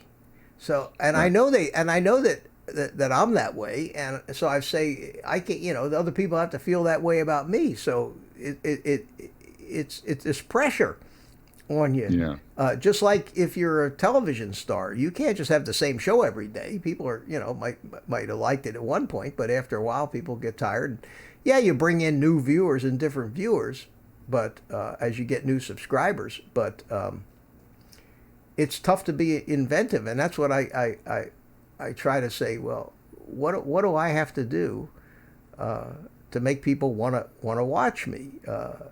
Do I have to have do I have to become a wild man? Do I have to rant and rave like I did tonight? Do people want to see that? Do people want to see, want to talk about politics? That's unfortunately, there's all sides to these political arguments, but there is only one truth. Right. There can only be one correct answer. Something is either true or it's not true. It either happened or it didn't. You can spin it in any way you want, but that doesn't mean that you've created a truth or a reality. And you flip a coin, right. It lands one way, and if it hits on heads, it's heads. No matter how much you want to demonize heads and say that it's unfair that it lands on heads because it landed on heads the last time, and if it landed on heads, that makes you a bad person, so you should just make believe that it landed on tails. All that is great, but it doesn't change the facts. Right. The facts are you flipped the coin, it landed on heads. Get used to it.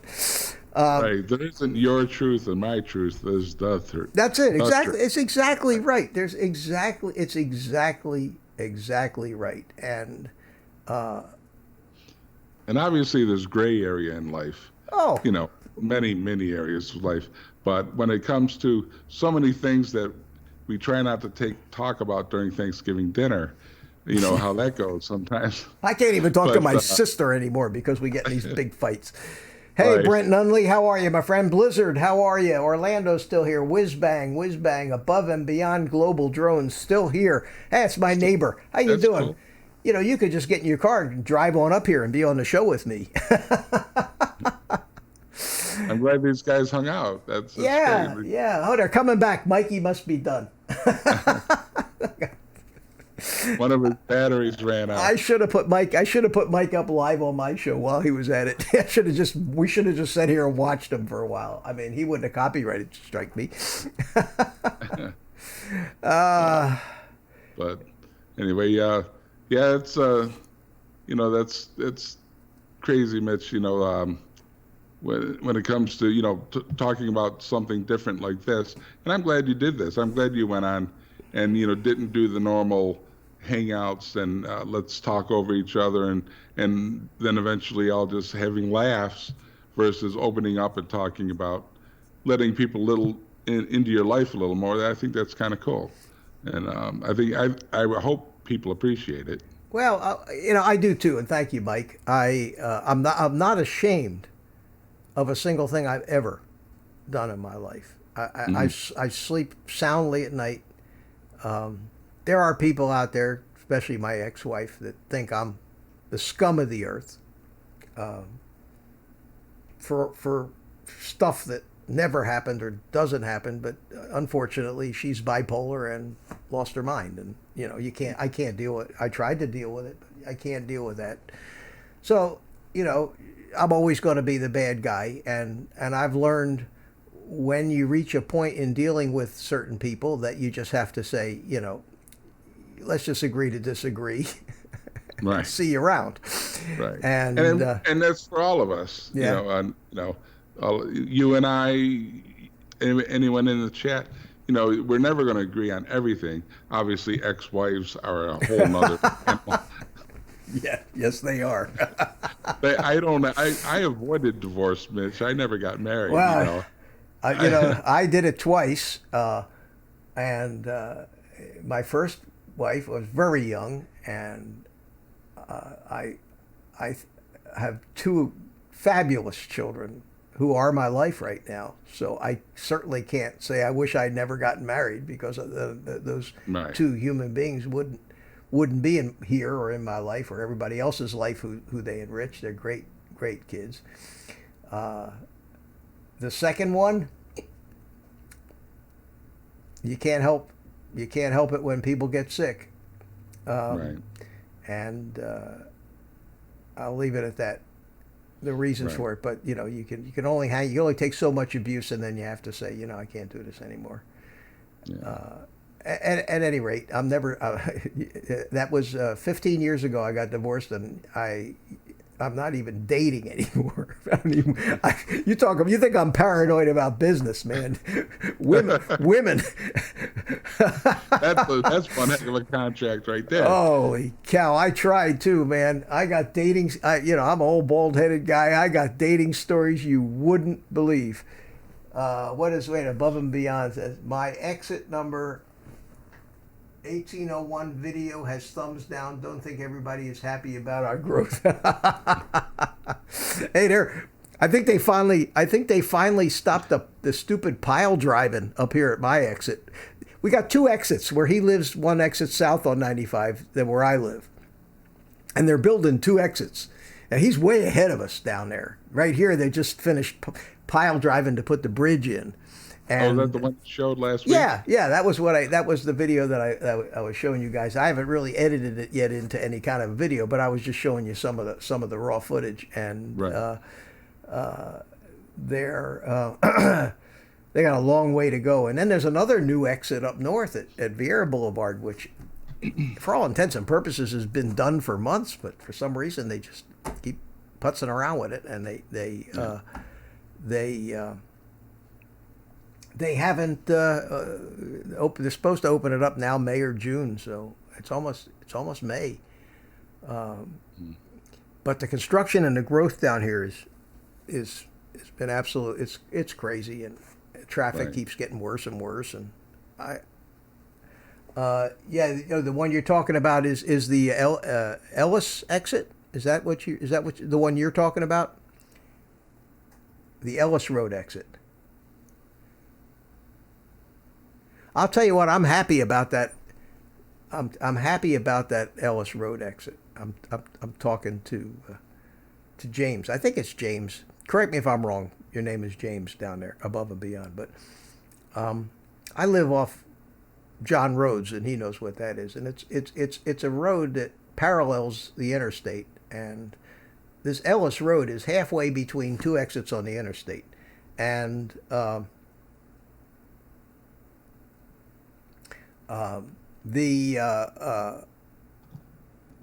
Ellis Road is the road to the airport here in Melbourne, and in all the industrial area, and where everybody goes to work in the morning.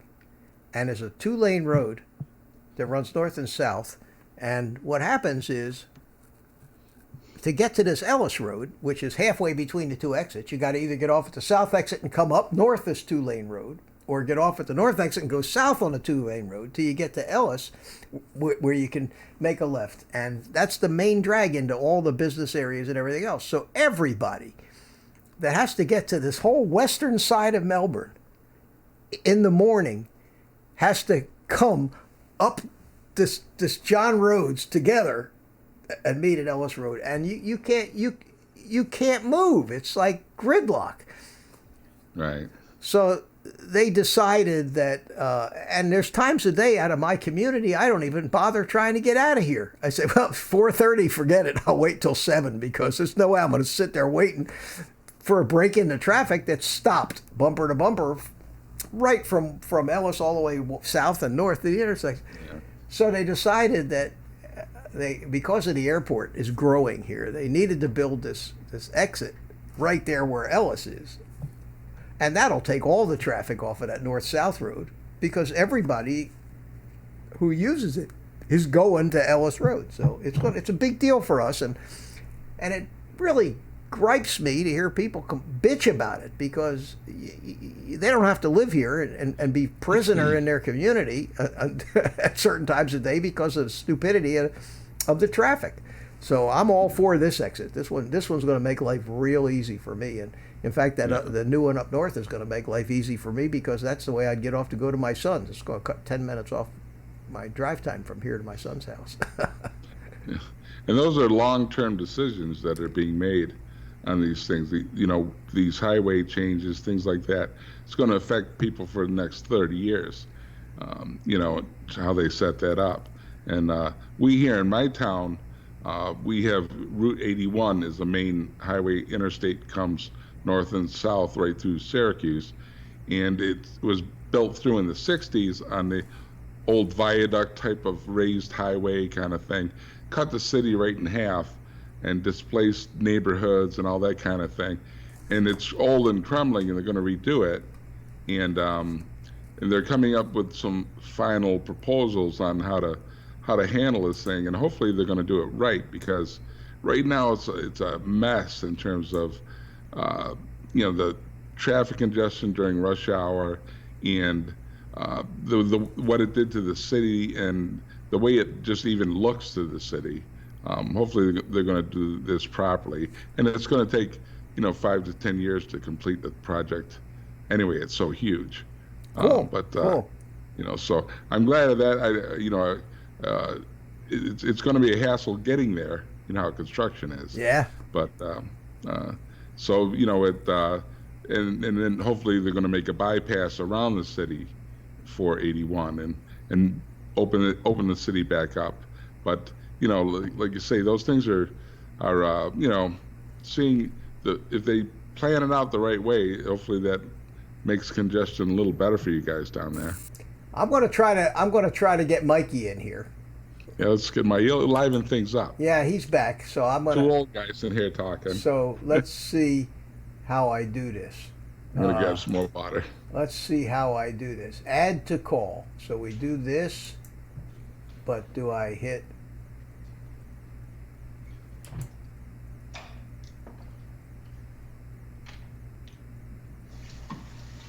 No, that's not it. Oh, this is all new. This is all new to me. Hang on a second here. Do this. How do you do this? We go. Let's turn video off and on. We go add to call. We hit Mikey. Add. Okay, it's calling him now. All right, so we'll see what happens. Uh-oh, you just got real small, man. I still see you. Okay, so I got small too. Okay, so now I gotta find Mikey. Mike, are you in? Are you there with us? Okay. Okay, good. Let me. I gotta put you in a window here, Mike. So hang on 1 second. Let me add the second Skype. This is all new ground for me here, man. It looks different. Well, hang on. Yeah, this is not a Hangouts. This is Skype. Gotcha. Yeah, this is Skype. This is like, remember when you came on with me by yourself? Right. So hang on a second. Let me find. There you are, right there. Okay. Now I got to figure out where you are, Mike. Oh, there you are.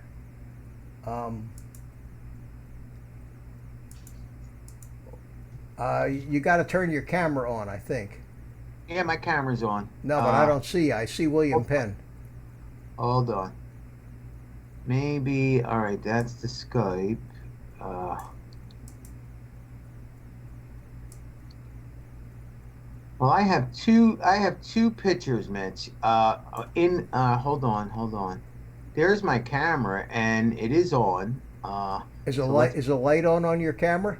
Yeah, it's on. But I got two Skypes down the bottom. I got one that you're there, Yeah. and then the other one with the two each there, you and Mike. Right, but I'm seeing an icon for you, but I don't see. Let me show everybody what I'm looking at here. I'm looking at what I see for you is I got the window, but I don't see. I'm trying to see. Hold on. There's me up top, and then you should be seeing me. When I hit the camera thing, I see my icon turn video off. Yeah, but I'm seeing your icon blinking, so it may be that you don't have the camera, the right camera selected. You might have to go to your settings because you got a new camera since the last time you used Skype. No, it works fine, Mitch. It's on. The lights are on. I'm seeing it. I could pull up my little camera down the bottom, and I see myself in the camera. All the things are on. I'm transmitting volume. So why don't I see you? Yeah, I'm here. Why don't I see you, Mike? Can everybody hear Mike? Turn video off. And it's hold on. How about now? Does that do anything? No, now you're next to Mike, but on my Skype thing, but I still don't see your video. Maybe it's something I got to do here.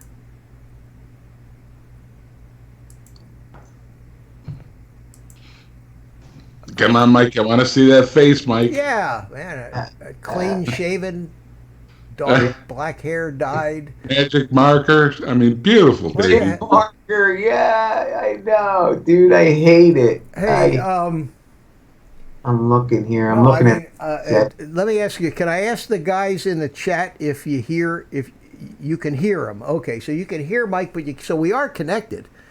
Yeah. But I'm not seeing you in the window. Ask the guy to turn video off. Ask the guys if they could see me now. Well, wait a minute. I have to see. I'm looking. I have a Skype window, and if I can't see in the Skype window, they can't see you in the stream. Okay. Now, what you just did there was you just ended up on my screen, like showing me both you and now you went back to just Mike. I don't think it's any.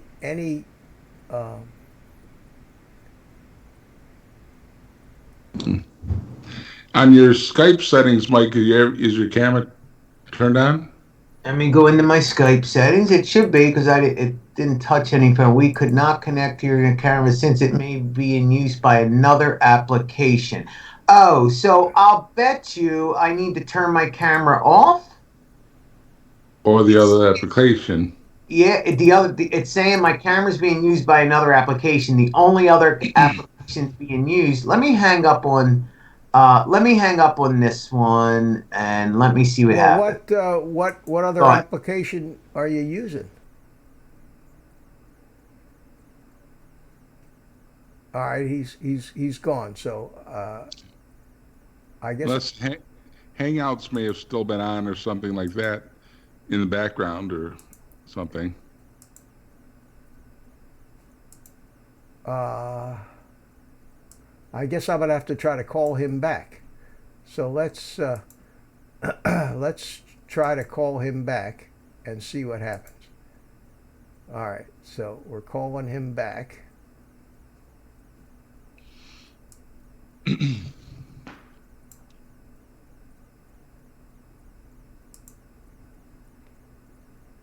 says calling.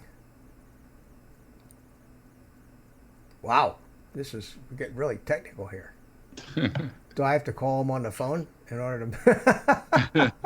I had an easier time flying through trees today. Yeah. It's not calling him now. Let's see. Oh, I got it. I got something up here that says Michael. He says he's in the call, but now I don't even hear him. Not on this call. What did he do?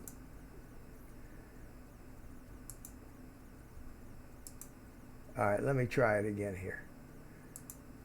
Add Michael to the call.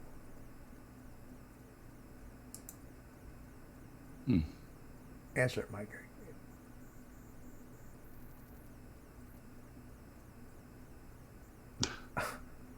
Come on, Mike. Oh, come on, Mikey. Technology. Unless he's restarting his computer or something. I don't know. Who knows? I don't know. Oh, the tension. You could cut the tension with a knife. Let me take a look at. Al Pacino lookalike. Whizbang's talking about Mike. He called him an Al Pacino.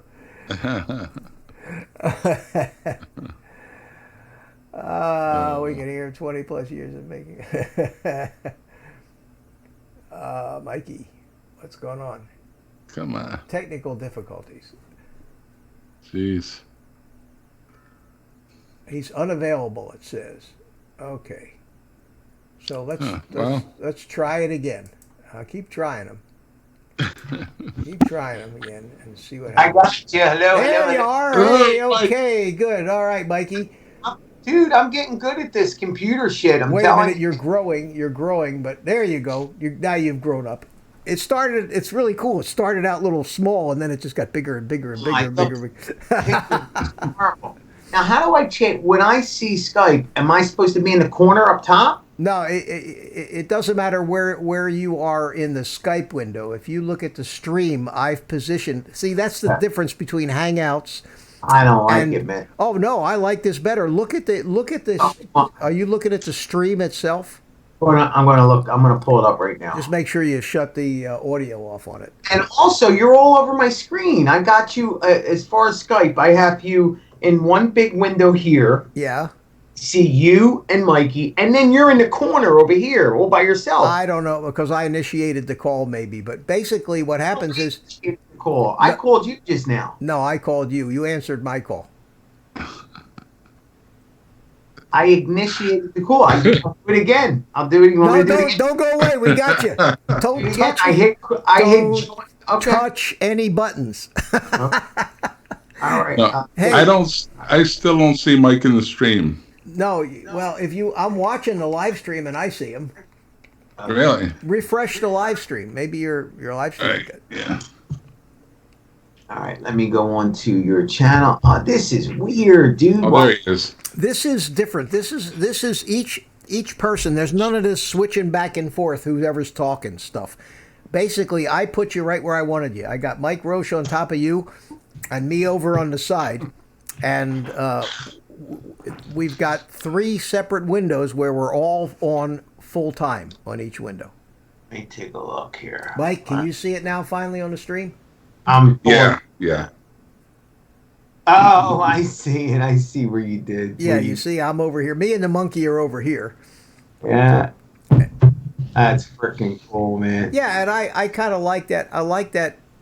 I actually like this. You can't bring as many people in because I have to create a window. This is how the guys at Wirecast do it too. Is they use Skype, and each individual Skype person has it's called NDI is the interface, and it separates each call into a separate video stream and allows me to stick them wherever I want. So I could have 6 of you guys in there in tiny little windows, but it doesn't switch back and forth like a Google Hangout session. And I got so much light on me. Why is that? It's like my face is white as can be. It would look beautiful. All right, let's see if it gets better. It's a little bit delay. Now it's like I'm like boof. It's like fabulous. You're you know what it is you're being lit by the computer screen, Yeah, it's primarily. So whatever color happens on the computer screen ends up being on your face. Yeah. Here we go. Now, do you see it's going to get better. Watch what happens. I just got up. I shut the light off. Yeah. There you go. But I'm watching you in real time here. And for a while there, you turned a little green. Something on your computer went green. Yeah. Yeah, dude, let me tell you, I don't like it. I'm just going out there. I'm you know me. I'm an honest guy. I don't even recognize you anymore, Mike.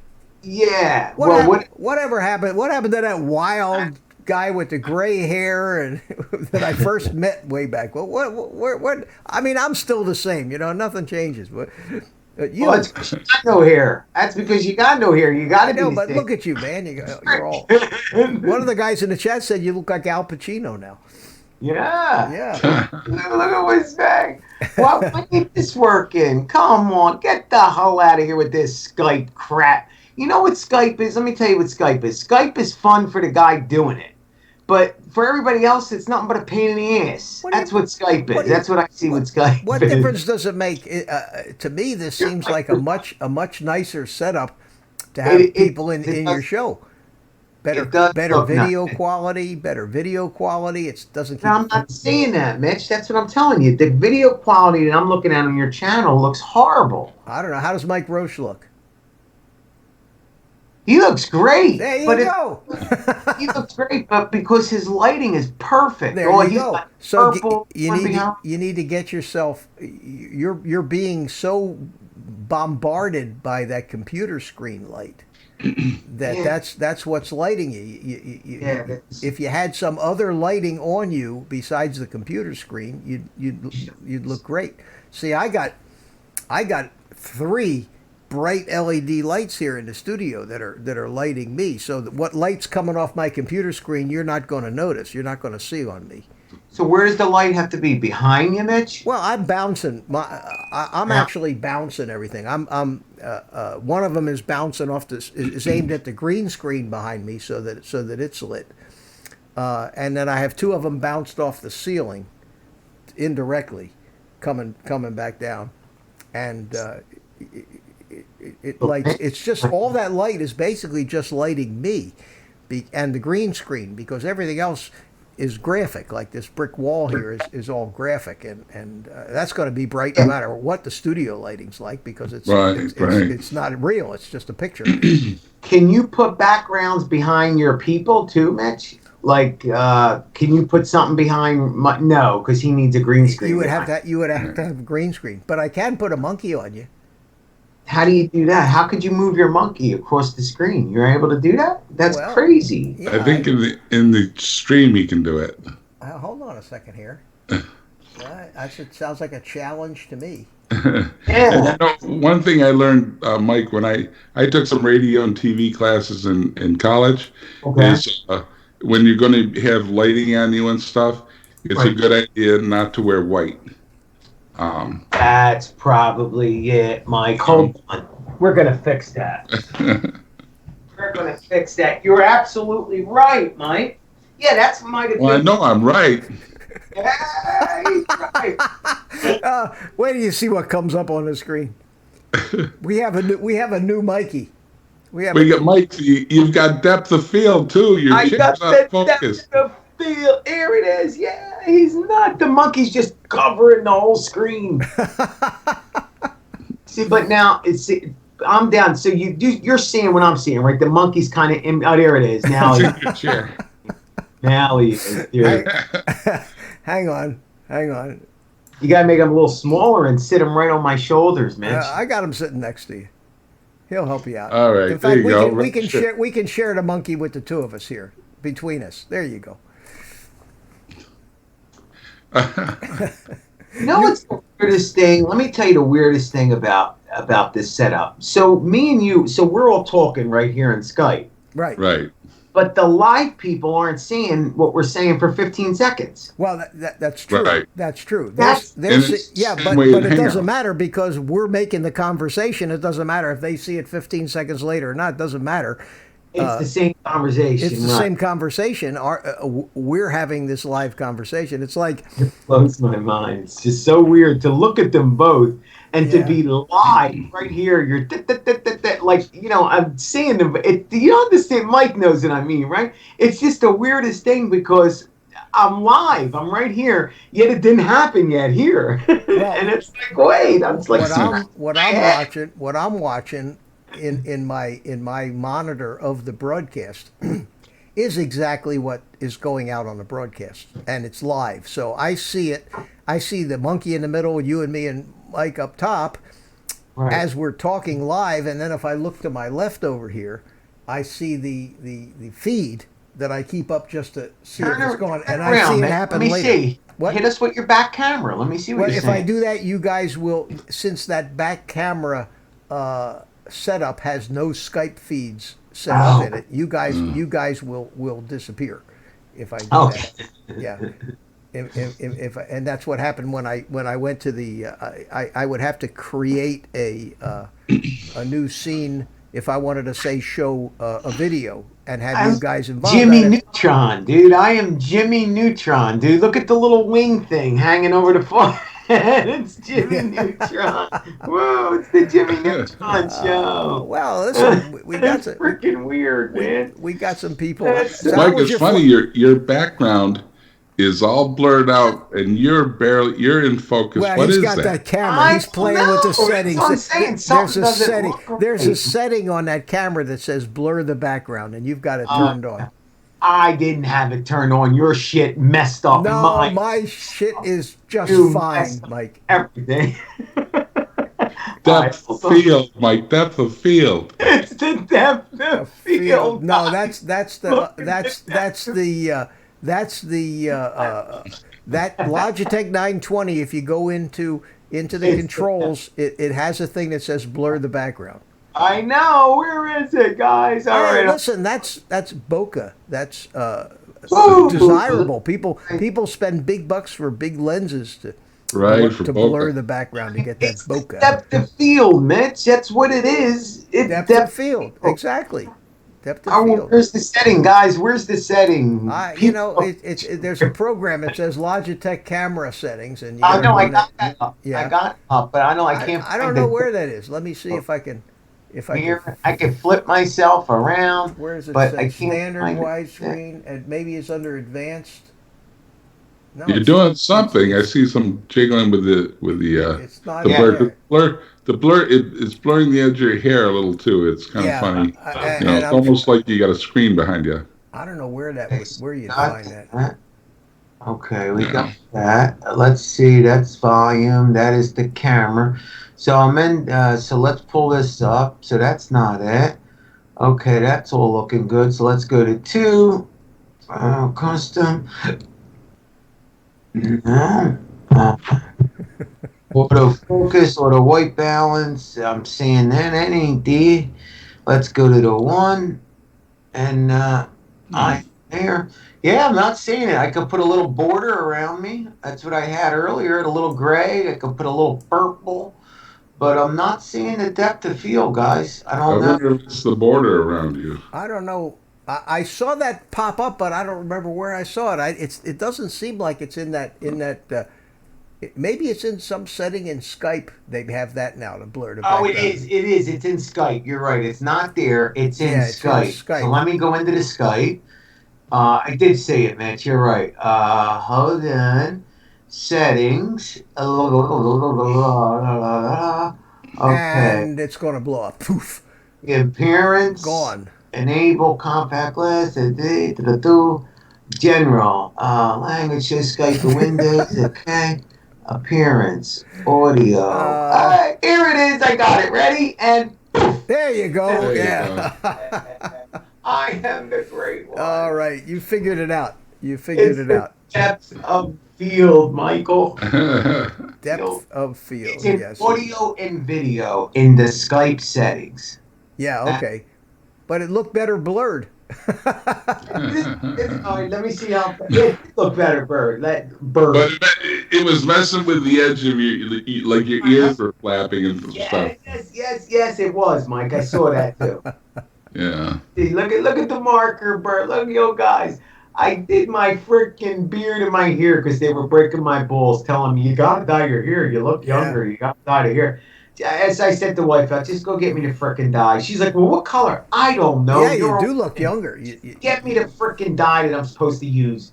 Okay, but don't blame me. She started this thing. If I get the wrong color, honey, You just get got small, Mike. You just, for some reason, you just got small.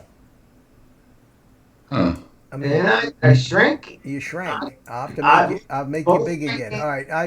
Well, no, wait, that ain't right. Now I made you big and oh, this is stupid.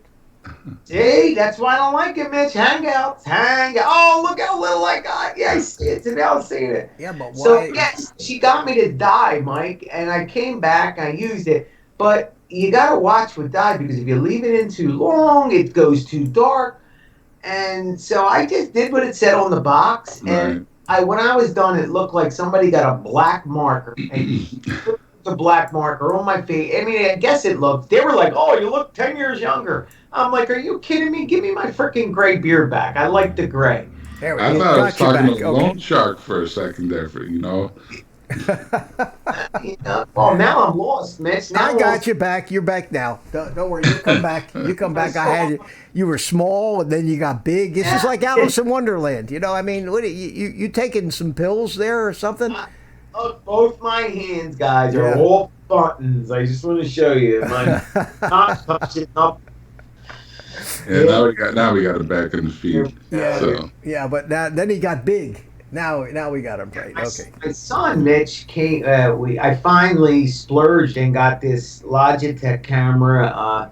You know, any penny I make from here, I'm just putting it right back in, getting the things that I need. And so I got the camera, and I got the one. We could have got the other camera, the 922 or the 933. Everybody said just get the 920. It's what everybody uses. Oh yeah, that's what I'm using. It's in fact I read that there were some problems with the 22, so I said, why? I'm not going to deal with that.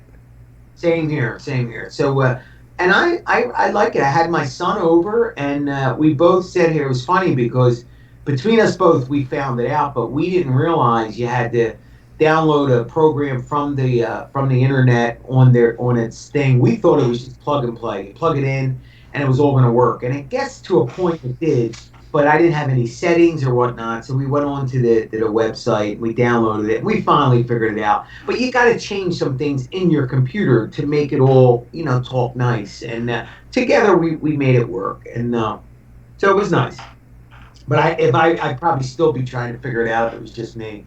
But it's all about time. If you put the time into the computer, you find out how to do things and where it's at. Oh, no doubt. No doubt. Yeah, just haven't wanted to put the time in. For me, it's a personal thing. I don't want to get stuck in a chair here again. So I spend as limited time as possible here at the computer. And that's just my thing. That may not work for some other people, but for me, it works. So Mike, what did you do earlier? Go do a sunset? Just now, I went out. I waited here for like 25 minutes. Yeah, I apologize for that. That's okay. I went on my rant. You do everybody needs to rant. Your channel, you're allowed to rant. Yeah. But I listened, and then I'm like, okay. And some of it you had already told me, so I was like, okay, let me go fly, get it, because I saw this beautiful sunset coming out. And here I went out, it wasn't beautiful. I kind of missed the clouds are covered it up. So I didn't get anything spectacular, but it was nice to just get out there and fly. And also I'm testing some stuff with the DU recorder and my now that I can fly with the 1,000 sub thing. So I'm going back and forth to seeing if I'm losing signal with both. And so far it's kind of like some people are saying they're buffing, other people are saying it's perfect. So the guy that said he was buffing, it finally told me, I don't know if he's in the chats, but he told me he's using dial-up. So I said, well, no wonder why, dude, no matter what I Well, give you, some of your when you were using the DU, and in fact, whether or not you used the DU recorder, Correct. I was getting buffering from you, and other guys were too, because they were saying it in the chat. And it may very well be Well, I was outside. that you just need a more powerful cell phone now. You know, with all of this stuff going on, you may need the latest and greatest. Well, I kind Cell of phone. almost do, Mitch. I mean, I got the Note 8 Well, Plus, that should do it. That should but do it. here's the thing. It's what people don't realize. I mean, you're really asking a lot for your phone because I'm streaming, I'm running a Mimo app. Over the Mimo app, I'm overlaying D recorder, and then I'm sending both of that to YouTube and sending it up Oh live. yeah, yeah. It is. Over cellular. Come on. Yeah, and it may be that the cellular is the bottleneck. It's hard to say. If you do it, you have Wi-Fi at home, correct? Now, Correct. if you were to do a test from home, where Correct. you stayed maybe out on your front porch, but stayed within good Wi-Fi connection, see if that buffers. Well, that's what I'm doing.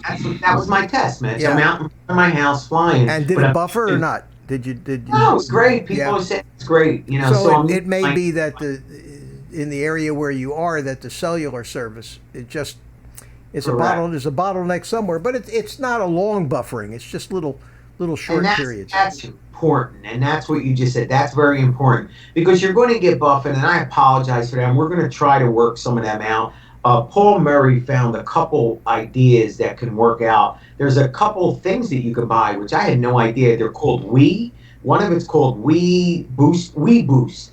And it's a little pricey, but what it does is it boosts your cell phone signal by like 20 times. So that may help. And then there's some other things where you can, it's monthly you pay, but it actually boosts your signal like 200 times. And it basically works off of the satellite and uses its own separate channel. So it uses something totally different. Yeah, than- that's a little overkill though. Thomas Sullivan here It is said that overkill. he was getting bad buffering when you used the DU recorder. Correct. But the stream where you did the YouTube thing was perfect. Right. Correct. And but what Thomas, the thing is when I did the YouTube thing, I'm out in front of my house. The DU recorder, I was up South Street, so it's cellular as opposed to my house internet. All right, That's well, what, that makes sense. yeah. So, and that's what I'm trying to do. So what I've been doing now is going out in front of the house and using both. Using DU recorder in front of the house and using the other just regular YouTube in front of the house. Now, with that being said, Mitch, if D Recorder is another app, so you probably are going to get a buff, and you got to kind of accept that. But if it's a little short, I'm okay with it. If it's just a little blurb, I can live with it. But if it's really annoying, then I won't use it at all. Screw it. My guy is from my end watching you last week on South Street. Okay.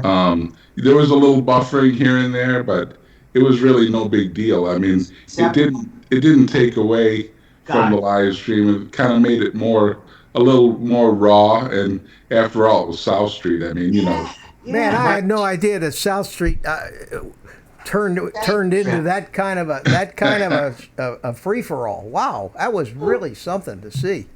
Dude, I had no idea, Mitch. No idea. I was in the same shock as you guys. Trust me when I tell you. I had no idea, man. Or if I would have known, I wouldn't have went there on Easter weekend. Trust me. I would have not done it because I don't want to lose anybody or make anybody think that was my purpose. That was not my purpose. To show people naked ladies in a window on Easter weekend. Now, maybe this weekend it might be, but not Easter weekend. Hey, Paul Murray's in the house. Hey, Paul, how are you? Say hi to Paul Murray. He stopped in to say hello. Hey, Paul. Oh, there he goes. He's everywhere, that guy. I'm telling you, he's everywhere. He's everywhere. I don't know how. That's the dog Mia. See, you guys don't know, but me and Mia have a personal connection, and Mia knows when I go live. And see, what happens is she goes up to Paul and then gives him the little paw thing. Michael's like your manager in, get up. Michael's live. Michael's live. funny. And he knows I got to go check his too. I break his balls. Builder's in the house. Oh yeah, didn't you see that? He's been here a I while. didn't see Yeah. anybody. Oh, okay. Builder's in the house. Whizbang. Thomas O'Sullivan. Oh no, it was. Thomas, he's been here all night. Yeah, we got the hardcore. We got the hardcore here, Mike. Thomas, I'm so sad now. You said it was buff, and I wish I could fix this for all you guys. I'm so sorry, man. Whizbangs in the house. Mo money, mo money. All right, above and beyond. I'm just seeing the chats. I pulled them out, and I'm able to make everything small. What do you see? You don't see that, right? You just see. You're not seeing my window. I'm so freaking confused. Oh No, my all we're God. seeing is you by yourself there. We're not seeing your computer screen, nothing. Just your Skype, Okay. just your Skype But window. Mitch can see everything, though, Mitch Mike. can see it. I can see it. I see it all. I see it all.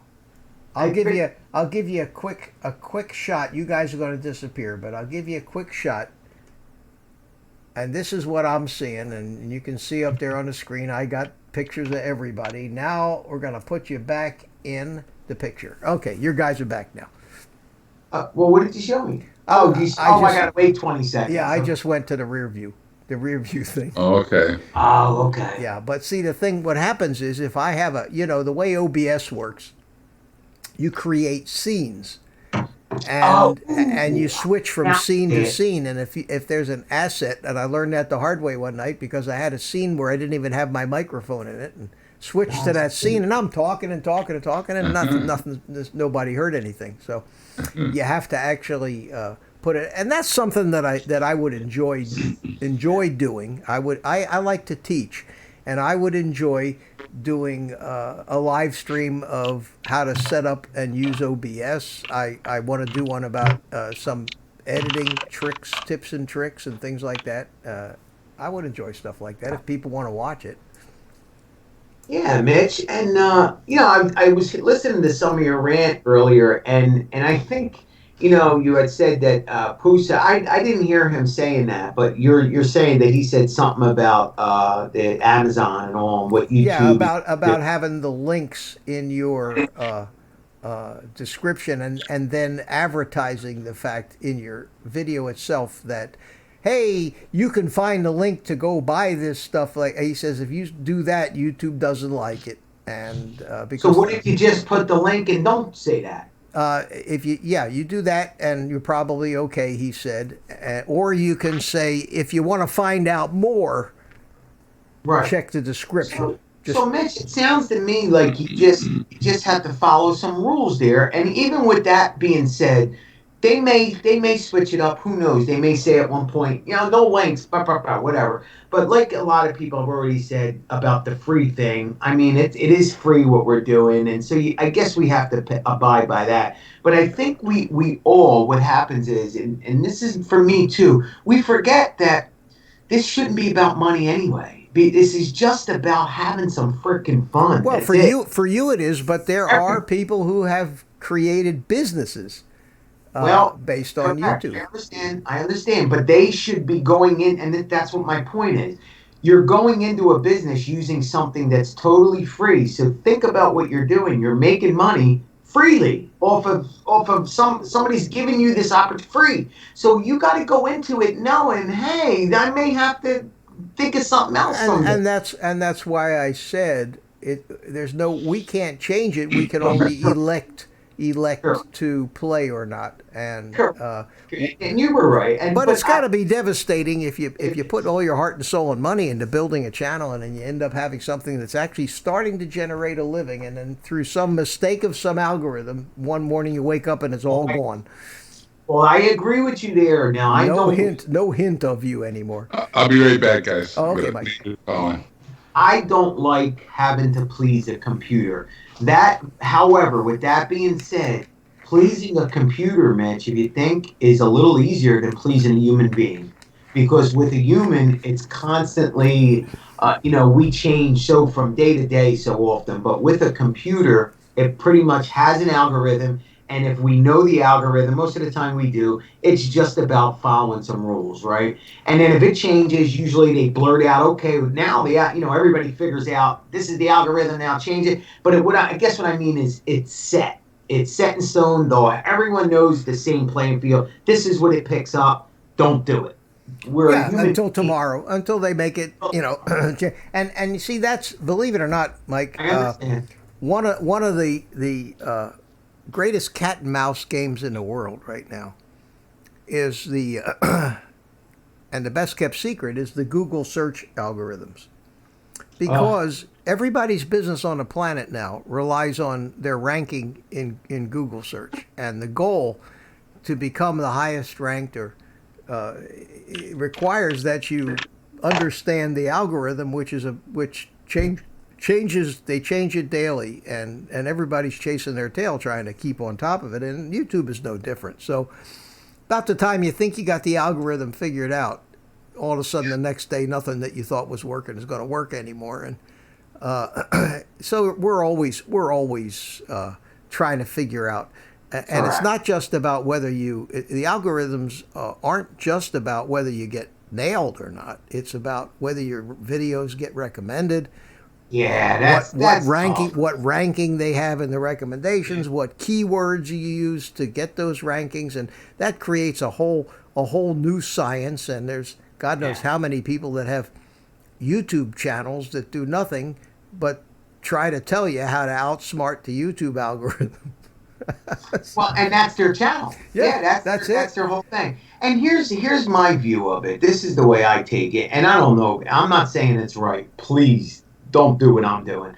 But my thing is, just go out there and be your freaking self, because and if you turn into a PewDiePie someday, God bless you, the algorithm will pick you up, period, because you got 1 million people watching you. So at that point, it's going to show your stuff no matter what you put in. Why? Because you're popular and it wants to use you. So, period. But at that point, I mean, like you've already said, I mean, making 2 cents off a commercial, you're not going to really get rich from that. The links and all that, yeah, you can make some money, I guess, on that. But I'm just going into it, and nobody needs the money more than I do. I would love to make money from YouTube, and I'm so glad I actually, by the way, I got my hours already, and I got my 1,000, so I can monetize right now. Well, you should. I don't know how.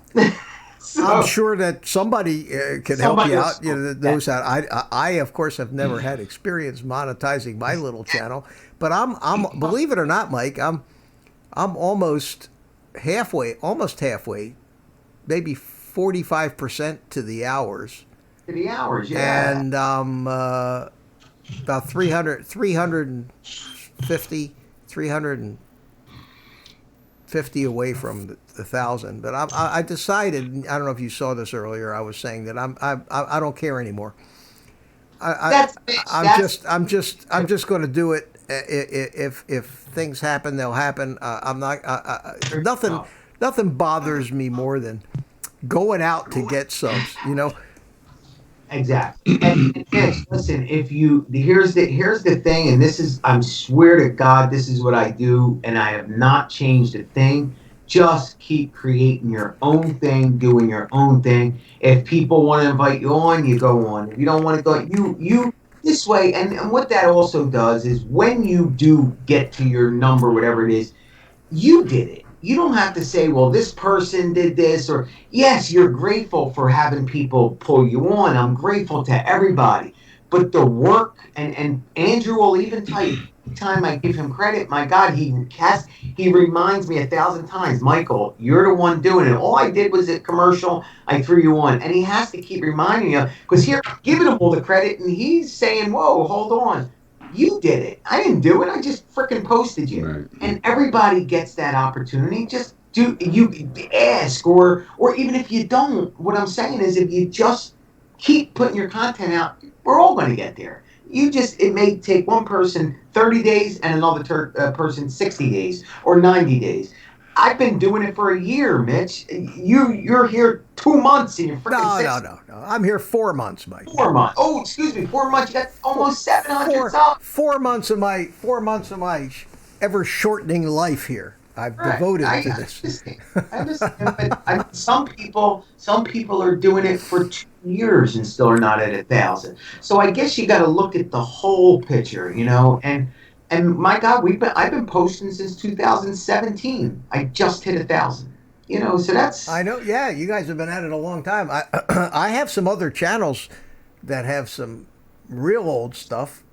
My cigar company channel, I have videos on that that I shot in the Dominican Republic, and those go way back. I ought to show them one night on this stream. It's let me see if I can find. Let me see if I find some of this. This is really funny. You guys might get a kick out of this. Let's see here. Let's open a search.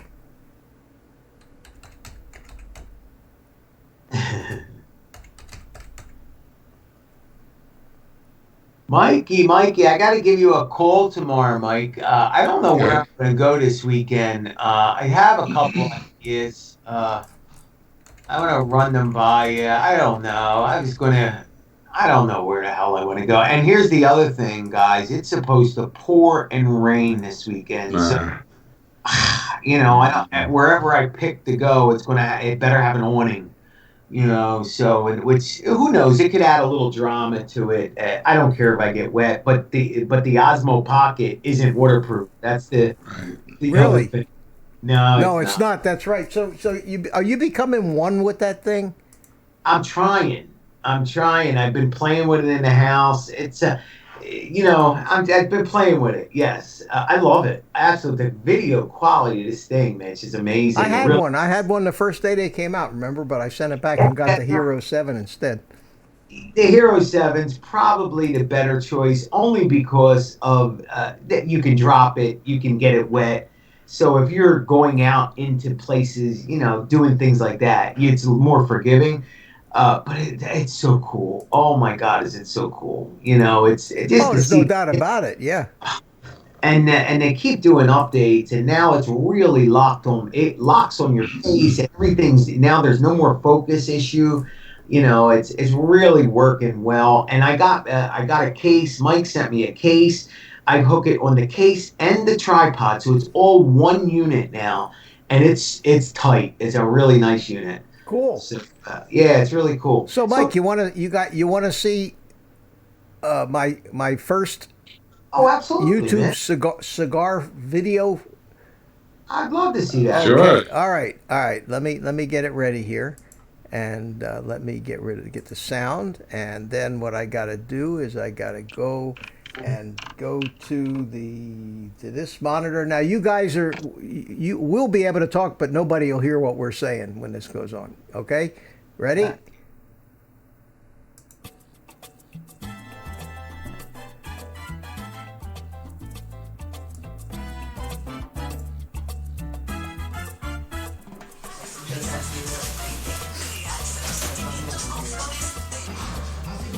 Yeah, I know my voice will show up, so I'm not going to talk. I'm going to mute my mic here so people can watch this.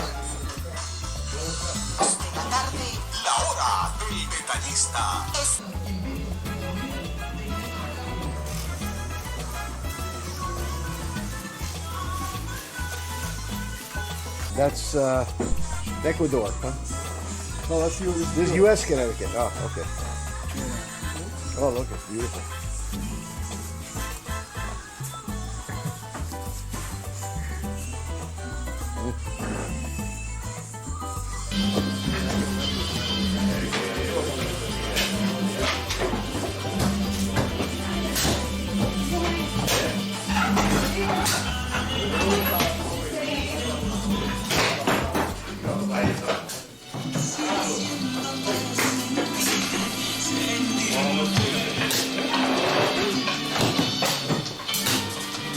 Yeah, Mike, you're talking to me, and I can hear you, but nobody in the stream can hear you. But when I answer you, they can all hear me. So it sounds like I'm talking to myself.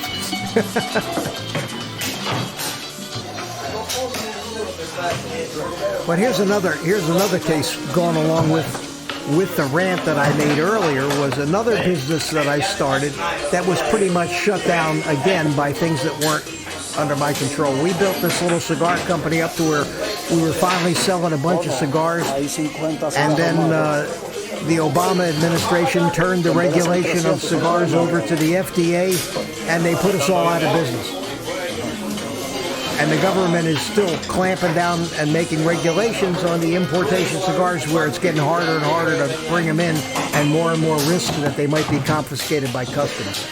So I had to stop it. We still got a website, but we're not doing anything with it anymore. So that was another. All the bags of tobacco that we had here yesterday.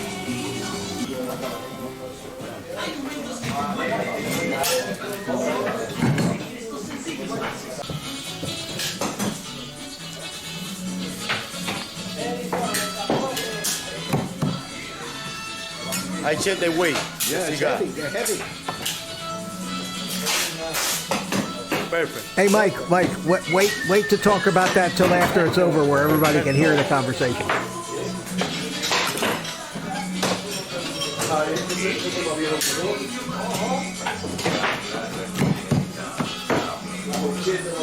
¿Qué hay para el video? El supervisor de la fábrica. Yo pensé que decía tradicionalmente la boca. O si te quiere llevar la cuña mía para que no se ahogue.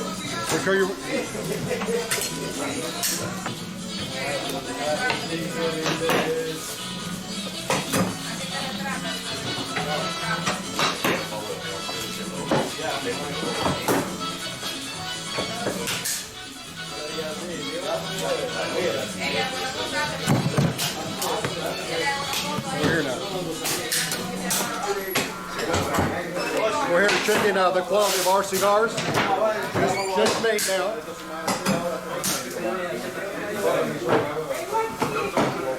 Excellent.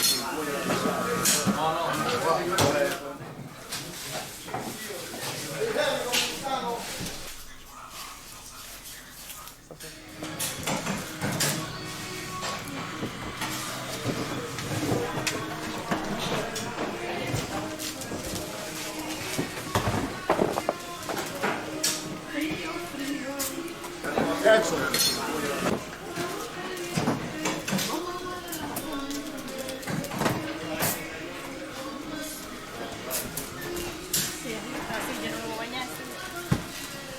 No, si está frío.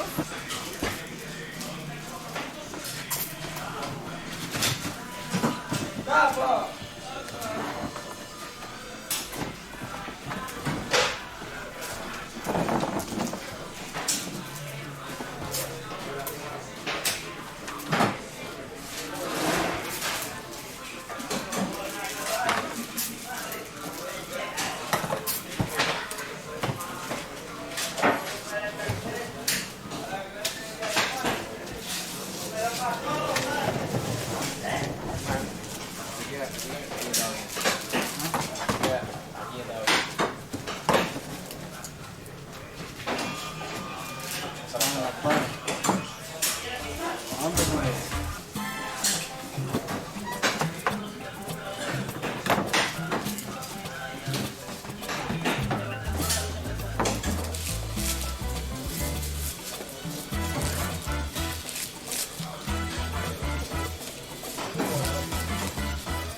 Okay, we're back, guys. Now everybody can hear you.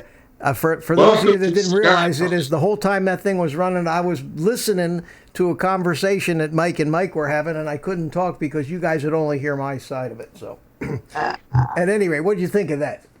That's beautiful. Palomino. Yeah, that's my partner, Silvio Palomino, and we still make them, but because of the government intervention, and again, this is another reason why this kind of stuff bothers me, about having people decide things that govern you that they're totally out of your control. And what happened was, you know, they're so anti-smoking that, and now with all this vaping stuff that's coming along, that the the Obama administration decided, why actually legislate things and have elected people actually make decisions for us? Let's just form a huge bureaucracy of people that we appoint and just give them all kinds of power to make rules and regulations. And so they did that with the FDA, and they turned all of the regulation, and they threw in premium cigars with this as if it was a huge problem. $10 cigars smoked by old men is a huge problem. When's the last time you saw some kid walking down the street with a $10 premium cigar sticking out of his face? It is a total non-problem, and yet the government decided that cigars needed to be regulated like drugs.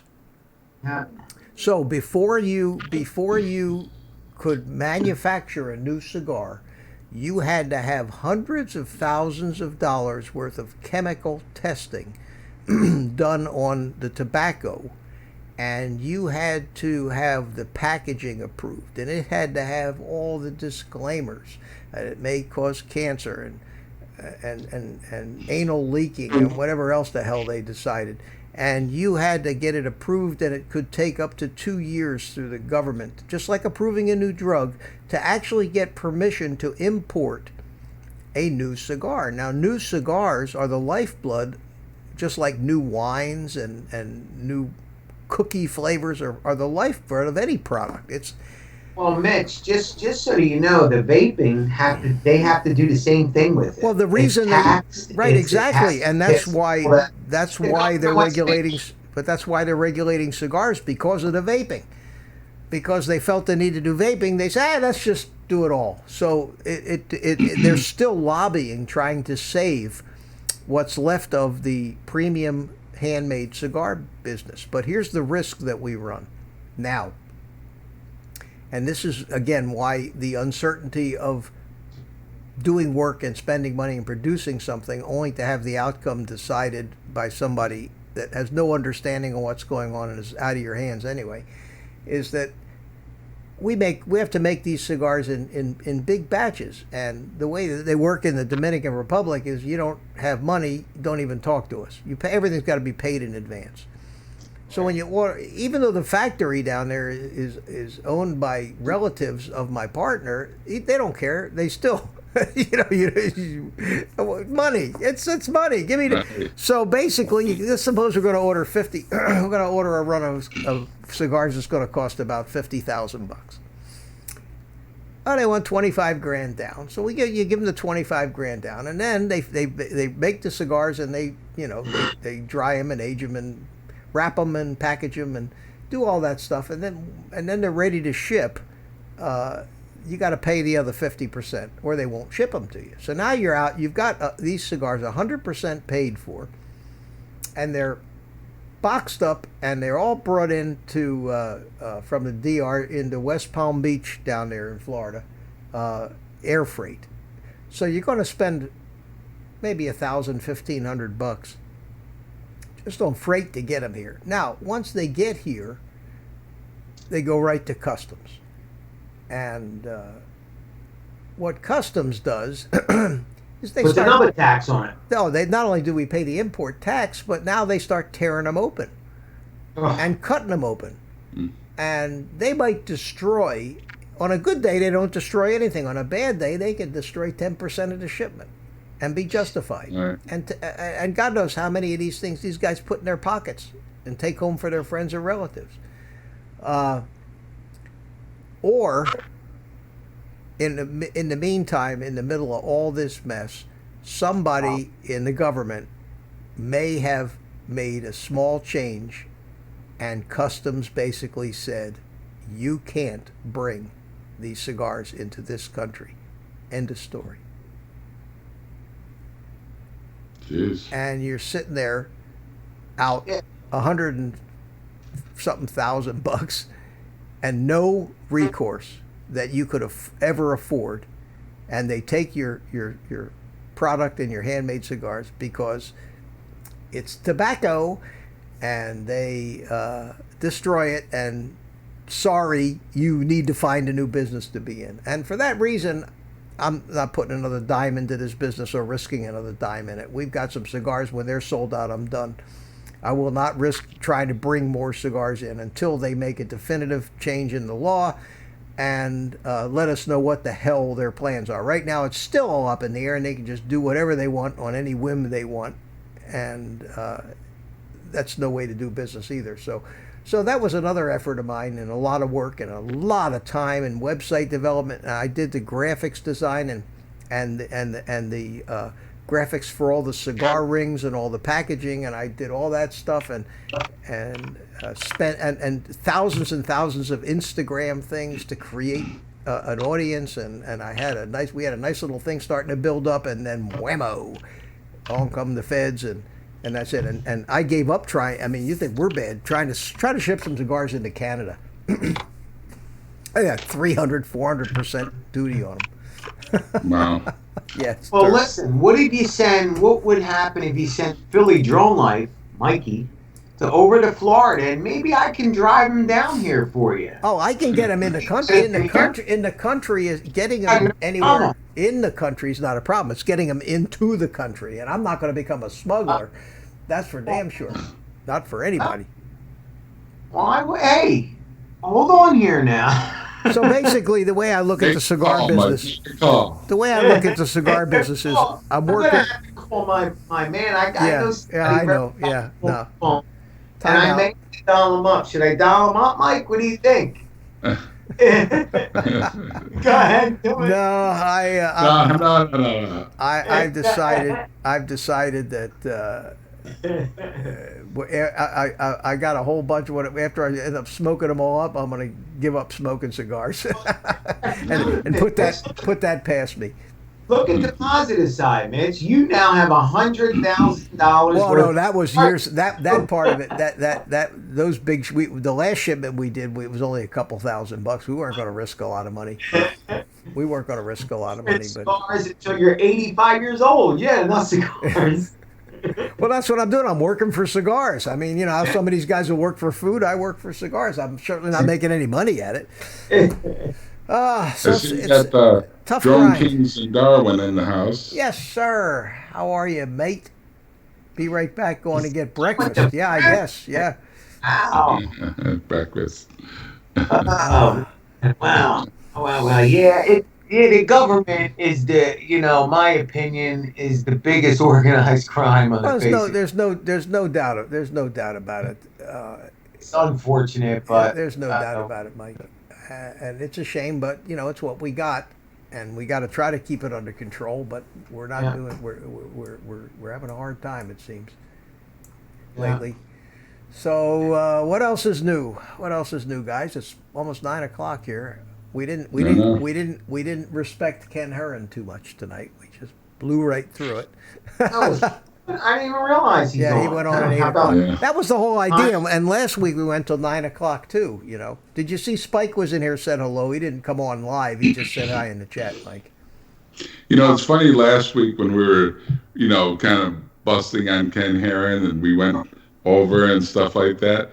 Sure enough, I go over to Ken Herron, and he shows one of my videos. Right after that. That's awesome. The one about the James Bond thing. He didn't show the whole thing. He's free to edit as much as he wants. Right. But I was just tickled, to get the exposure. It was kind of cool, kind of like he did with yours in the baseball field, Mitch, where you only showed part of it. But I got a disabled guy who hooked up to my channel for that, and so that was pretty cool. And I went out and flew this afternoon. A very nice girl who works for me, who's one of my helpers, loves going down with me and seeing the areas of town, and she gets kicked out of the drone. She made it a lot easier for me, and I did get to fly through the tunnel of magnolia trees Did that you? lines the streets. I got it. And I got a little bit of Ben Franklin in there too, Mike. The Oh, statue, that'd be but cool. I got to go back for Ben. Yeah. But it did fly down the tree because the weather's going to turn crappy up here too. Yeah, the yeah. week.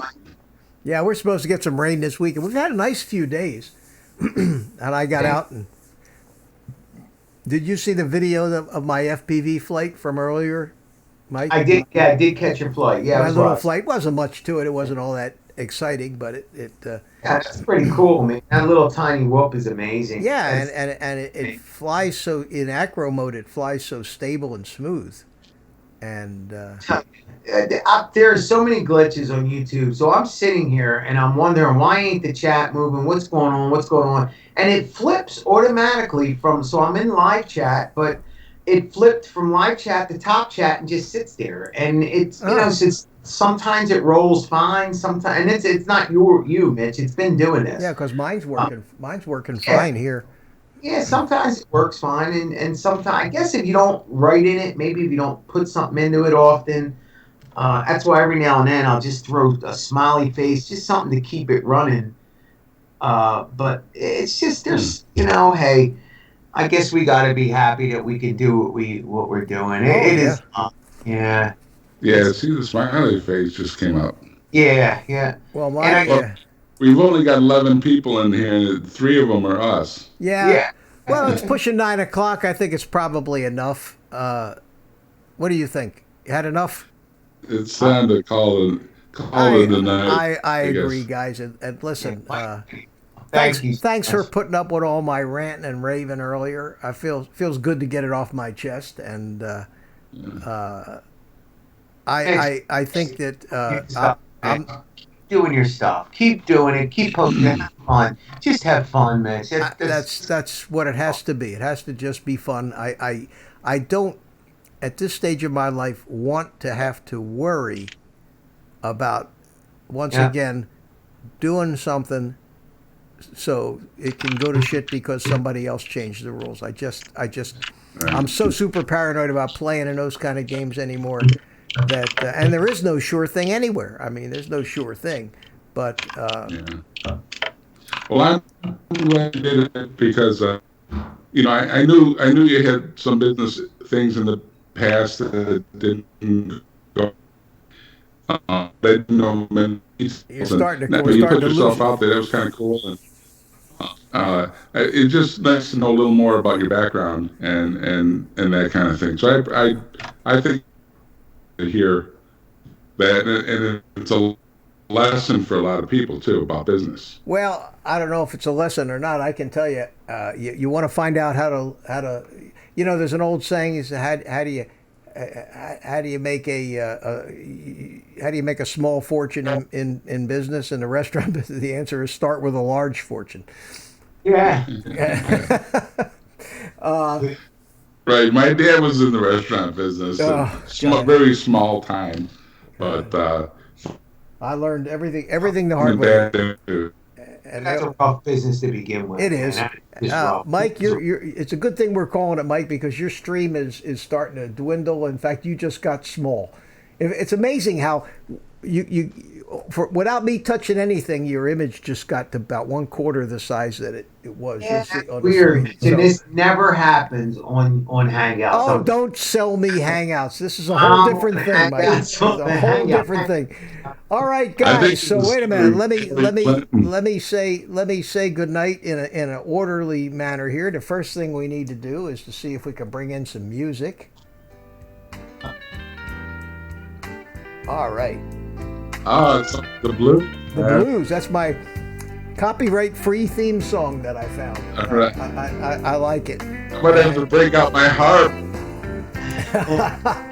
I do a little harmonica here and there. Awesome. To all the guys that we got left here, we got Thomas Sullivan, Whiz Bang, RJ's RC, Exploration Obsession, Drone Kings, and Whiz Bang, Mikey and Mike, Paul Murray, if you're still here, and thanks, guys. Thanks for stopping by. We went an hour overtime tonight, but we we had a good time, and I got some shit off my chest, and I feel better, and we'll be back in some format or other next Thursday, and we'll do it again. You can't play the blues unless you live the blues, Mitch. I guess. Good one, Michael. Good one. So, guys, with that, I'll say goodnight to you guys, and I'll shut it down, and we'll see you next time. So there we go. Good night, everybody. Later. Where's the button? How do we hang up? Woo! Are we still live?